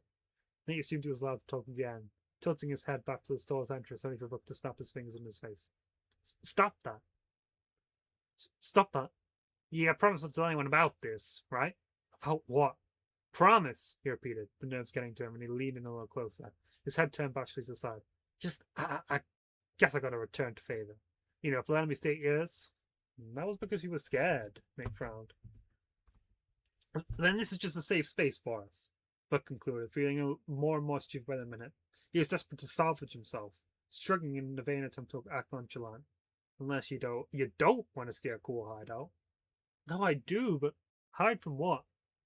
Nate's question was left hung in the air, watching as the taller boy turned to face the car park's north exit.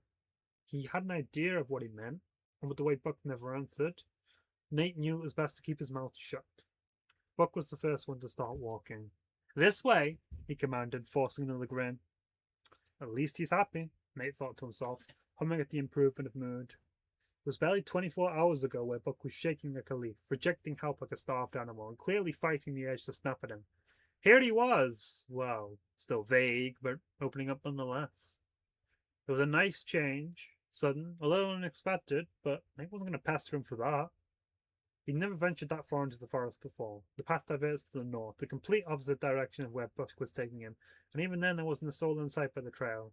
Walking a bit downhill, as if it were paved solely by Buck, the dirt showing its weary state, a few footprints from his boots still visible in the soil and facing the other way. Must be wet when he left to go meet Nate. Rushing water could be heard nearby, the boys entering a small clearing. A soft gasp escaped Nate at the sight. Well, here it is. Standing before them, attached to a large tree, a tree house stood prominent at the end of the clearing, built with all sorts of wooden panels and metal sheets. Gummy hopped off Buck's shoulder to let himself in, climbing up a few branches and jumping onto the balcony. This is the hideout? Sure enough, it's my secret base. Here we go, the debut of Buck's secret base, which is one of the main places you go in Yo-kai Watch 3, where you plan all the adventures from. It's sort of near the entrance, like the main part of the forest, but it's like sort of more in like a bright open area by the river. At least that's how it is in the game. And you get there by going across a bridge off of a path, which I presume is the path that was just talked about. Yeah, the geography might be changed around a bit, but that's the secret base. I mean, you play that as a kid, and you're like, I wish I had a secret base like that. I mean, in my garden, we had trees, nowhere near the kind of tree you'd want for a secret base, unfortunately. Buck couldn't contain the smug grin on his face, placing a hand on his hip as he seized the chance to brag. Took a bit of spit and polish and a gazillion blisters, but it's been standing for years. Ain't gonna come crashing down anytime soon. You built this?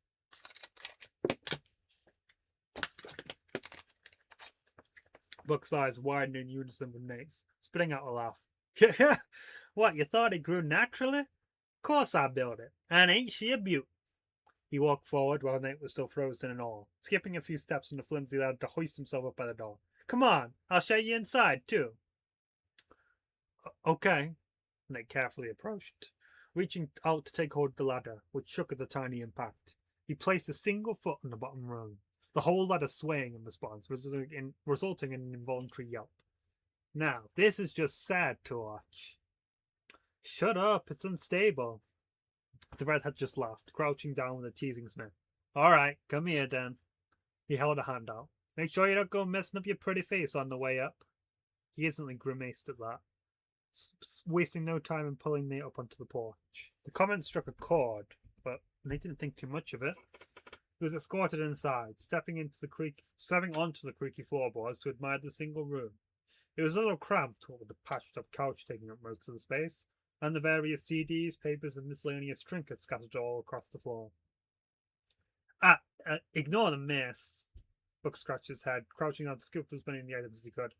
His ear was just kind of a last-minute idea, so I'm not bothered, reassuring him.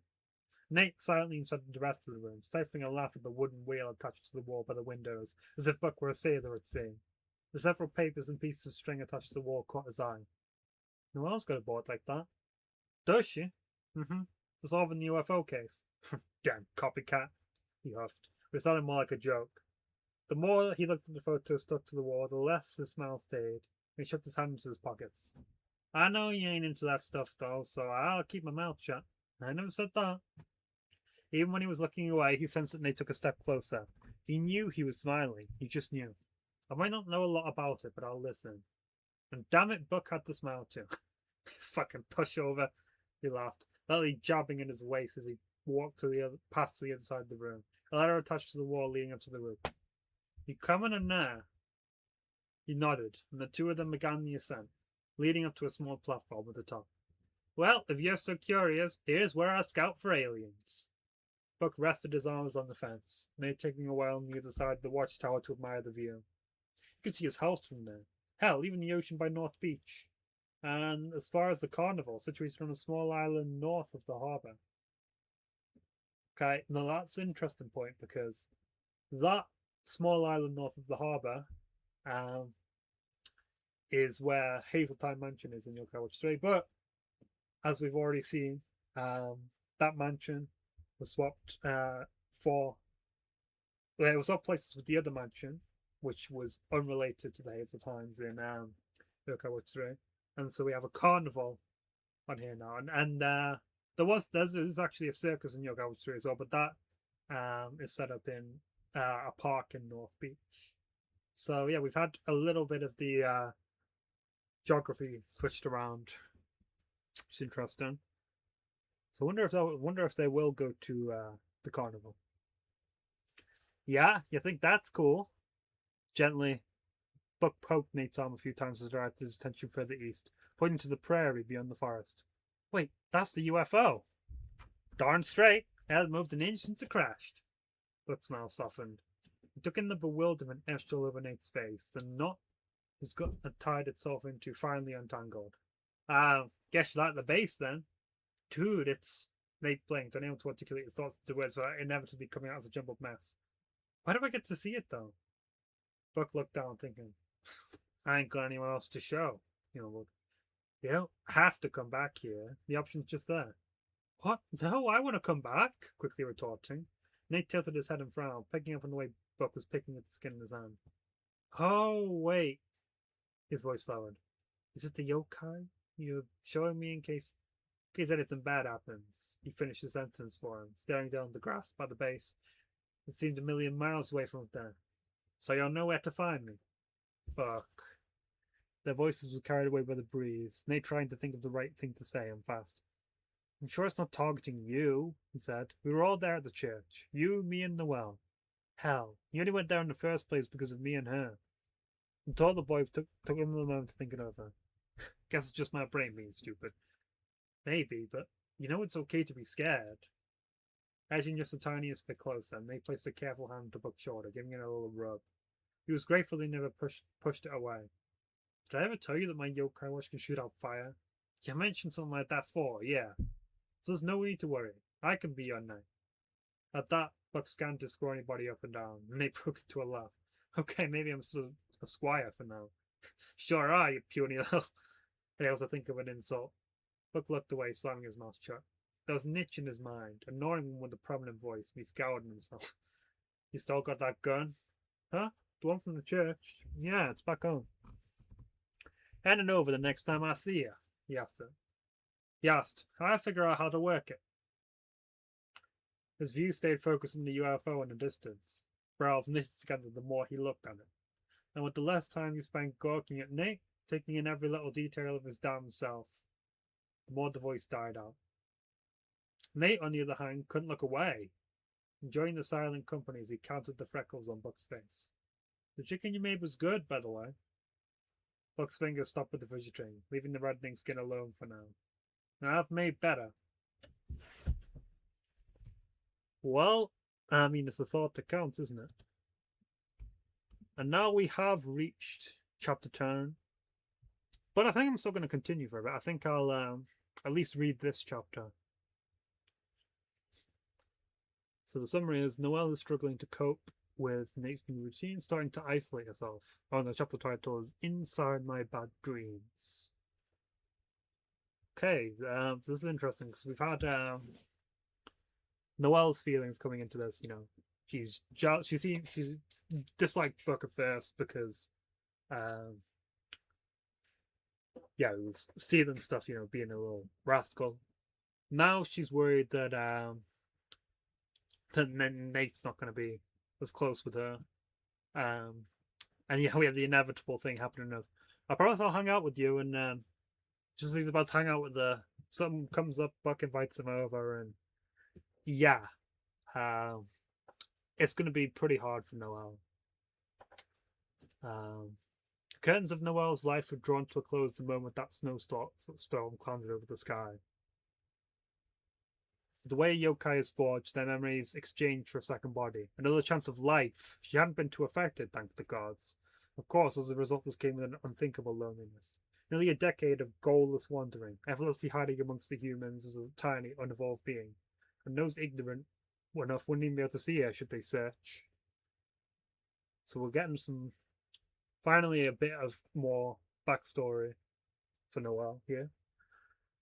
Nate had found her by chance, unaware of the pre-established connection, with a tiny ball of smoke barely making a dent when representing the yokai kind. They were both alone. They could be lonely together. And it was from that where she found her purpose, meeting the assigned criteria to evolve, and the pair have been inseparable since. Okay, so that's interesting. So yokai evolution happens when they find a purpose. And so her purpose was being with Nate as the sister. It's interesting. So, and then if Giovanni evolved as well, I mean, his purpose, I mean, he burned. I'm not sure if that's just part of the process. This is all interesting sort of thing, but I like how we've had little sprinklings of lore, so we can sort of piece together as we go. I mean, we're only in chapter 10 as well, so there's 23 chapters total. But we're starting to sort of, yeah, I just like it when a story doesn't just give everything else exposition, you know. Let us readers piece things together. And that also goes for Ace Attorney fan cases as well. Let us figure things out. Well, until they moved. Buck was in the picture now, pushing his limits and constantly testing how much trust Noelle dares to put on him. Nate is hardly even home anymore. That old church is all anyone ever talks about now. Nadia sighed, throwing the icebreaker into the air as she served her daughter her dinner. First a UFO, now this. It's one thing after another, huh? Guess so. Noelle shrugged, staring down at the carbonara bowl. Her mother knew it was her favourite, so seeing her blank look completely unreactive to the green pasta was no less of a shock. Not into the UFO anymore? Not really, no. That was a lie. In truth, she really desperately wished to solve this case, how the yokai was involved, why its evolution came from the church fire. It kept her up at night. It kept her up because of the danger. There is nothing more dangerous than a yokai, the news back in Springdale frequently highlighted, often followed by scoffs from either her mother or father. Okay, so that's interesting. So, Springdale, the people of Springdale seem to know about yokai. That just seems like a fact of life. Because why would it be reported in the news? I mean, that kind of makes sense because I'm wondering just how many people in the world know about yokai. If it's just something localized to Springdale, because I mean, I assumed because the mother previously had Nadia previously had the yokai watch that Nate has, so it was already obvious why both her and Nate's father, who I know his name, but I don't think his name has been revealed in the story yet, so I'm gonna not mention it just yet. Knew about it, but now there's an interesting bit of lore there. Often followed by scoffs from either her mother or father. So something more dangerous than yokai exists. That didn't mean there wasn't some truth to it, though. Most yokai were isolated, she knew that. And with no one else to turn to, they were malleable. An evolved yokai didn't need many qualifications to be classified as a suitable leader. Noelle just got lucky. Fortunate, from the words of her dad, and she grimaced at the thought.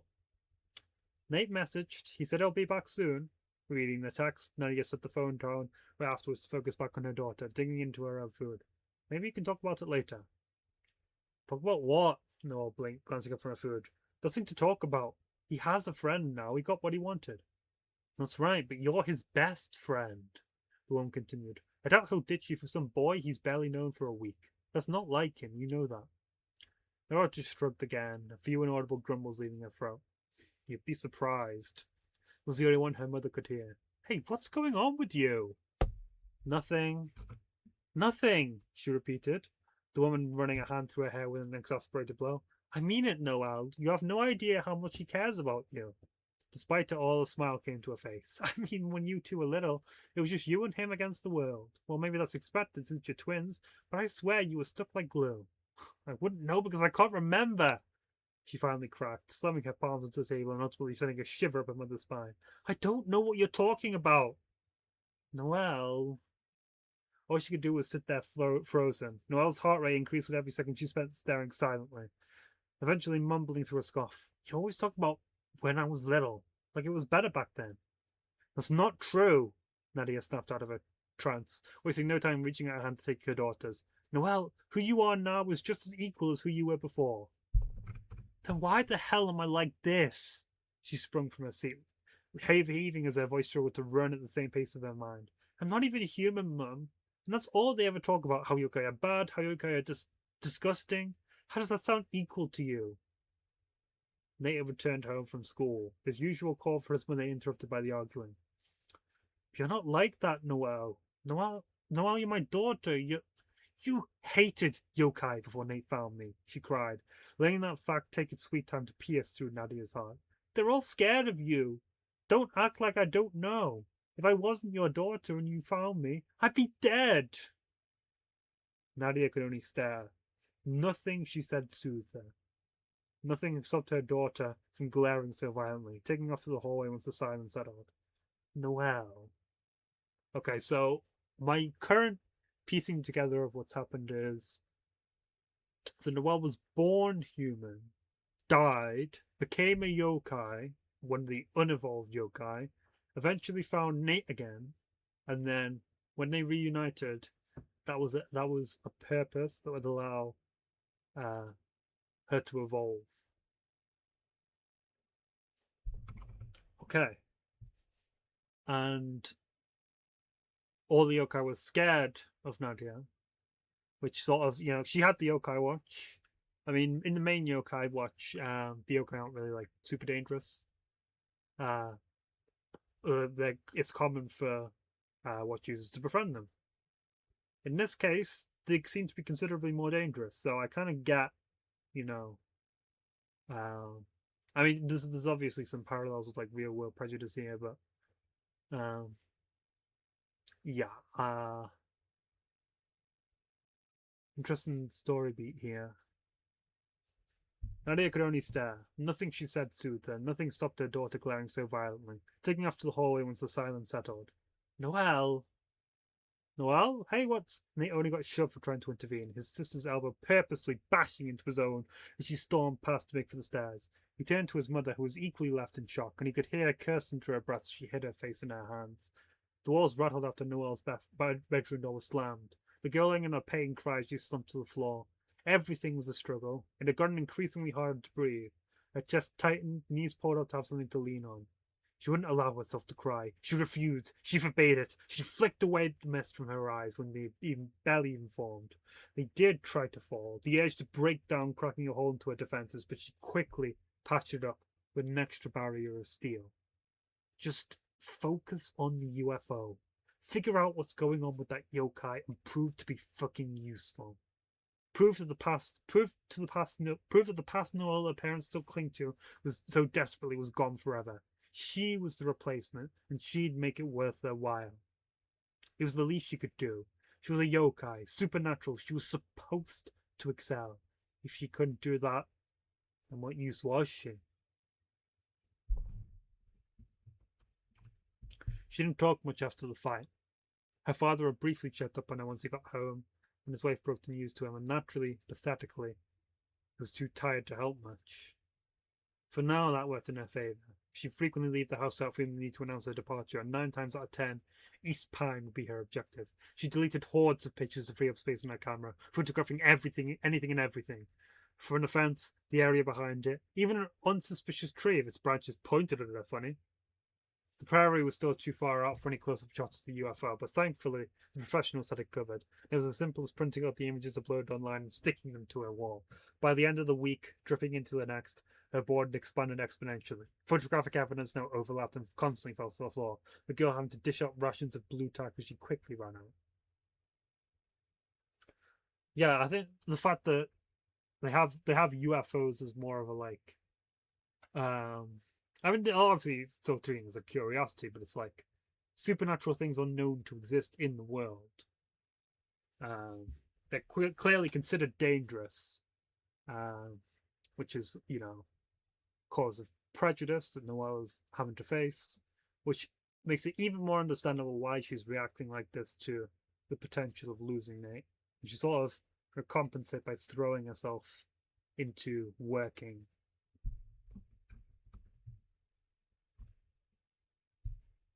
And oftentimes when she visited that fence, on days darker than others, a glowing silhouette accompanied her on the other side. As ethereal as it looked, and no matter how many times Noelle held her hand out, beckoning for it to come closer. It never stepped too close to the fence. Was it some kind of yokai? Was it trapped? Had the ability to appear and disperse as it pleased, coming into view only to meet the girl with blinding white eyes. Noelle wasn't sure how yokai functioned if they were animals. It was a deer, she knew that just by looking at it, but she could never tell if it was sentient or not. She chose to ignore it most days, occasionally giving a brief nod of the head here and there. More often than not, she didn't care. Photographs wouldn't work, the deer invisible in every attempt she made, so the being was scrapped from her clues entirely. She initially doubted it was signifying much in the first place. Her days followed that same routine. It was peaceful to her, but no doubt lonely. Nate was gone most of the day for both school and for work. Her mother often spent the day borrowing her husband's office, attempting to write a decent novel or short story to make some quick earnings. Most of her ideas fell flat, but she was too stubborn to give up. And her father, well, work, obviously. Noelle had no choice but to isolate herself. She felt guilty for being so attached. She couldn't help it. Refusing to go to school, unable to meet anyone new, and trying to fit into a world where many people would wish her dead solely for who she was. Her family was everything. On many occasions, she'd sit at the top of the stairs every night, always at about 7:15, and her father would return home after a busy day. On every occasion, she'd sigh and retreat to her room after spotting the weary look in his eyes, and the way his legs wobbled like jelly. Sometimes she stopped by Nate's door on the way, contemplating when she should go in or not and fix what had been broken for longer than it should have been, implying it should have been broken in the first place. She felt terrible, an awful feeling pulling in her gut. It was those words that won over, her hesitation breaking through and resigning herself back to her own room. She suspected he also missed it. He missed having a sister who actually looked identical to him. One who he truly grew up with, who'd stick by his side at school when no one else was willing to keep him company. Everything would have been better if she hadn't died. Yep, there we go. Confirming my theory. Skimming through the photos taken today, nothing stood out. Only the same old forest behind the fence, shot at a different angle in case she could find something else that way. Back in Springdale, there were some times where she'd take pictures of herself. Mostly with either her parents or her brother, rarely by herself. Never a formal self-portrait. Still, she held the camera directly in front of her. With a click, the photo automatically printed itself out, the girl waving it a little to let it come to life. She sported a half smile, an unusual softness in her eyes that she'd had more and more as of late. And once the picture was ready, she took a seat at her desk and grabbed the nearest brown marker she could find, scribbling all over the photo with messy swipes. She targeted all the blue, not her eyes, she was told she was born with them, until her hair was covered with a muddy brunette tint. She disposed of most of the filth, her permanent blue hair barely visible under the struggling pen. At first she saw more of Nate, but that was to be expected. Oh, Holly must have missed that. A tear splashed onto the small image, the marker dropping to the table and rolling off to the side. She couldn't hold it in any longer. Her shield shattered. Head thrown to folded arms, she sobbed, in agonizing pain in her forever icy heart. Oof. Yeah. Okay. Well, I'm not. I mean, it's kind of a tough point to leave it, but I do think I'm going to leave it here for today. We made it quite a lot of progress. We've made it chapter 11. Yeah, I mean, obviously I enjoyed the first few chapters, but these chapters have been absolutely peak fiction, peak fan fiction right here. And I hope you all enjoyed it as well. So next time I'm going to be starting on chapter 11, Don't Be Afraid, My Girl. And then the summary of that is Noelle's thoughts spiral out of control, which is concerning, but yeah. I'm very eager for them to make up again. But yeah, we do have some drama going on here. And also, of course, I want to see more of Book and Nate, what they're getting up to, and hopefully all three of them can come together and solve this UFO case. But yeah, hope you enjoyed the video. And I'll see you in the next part. Bye bye.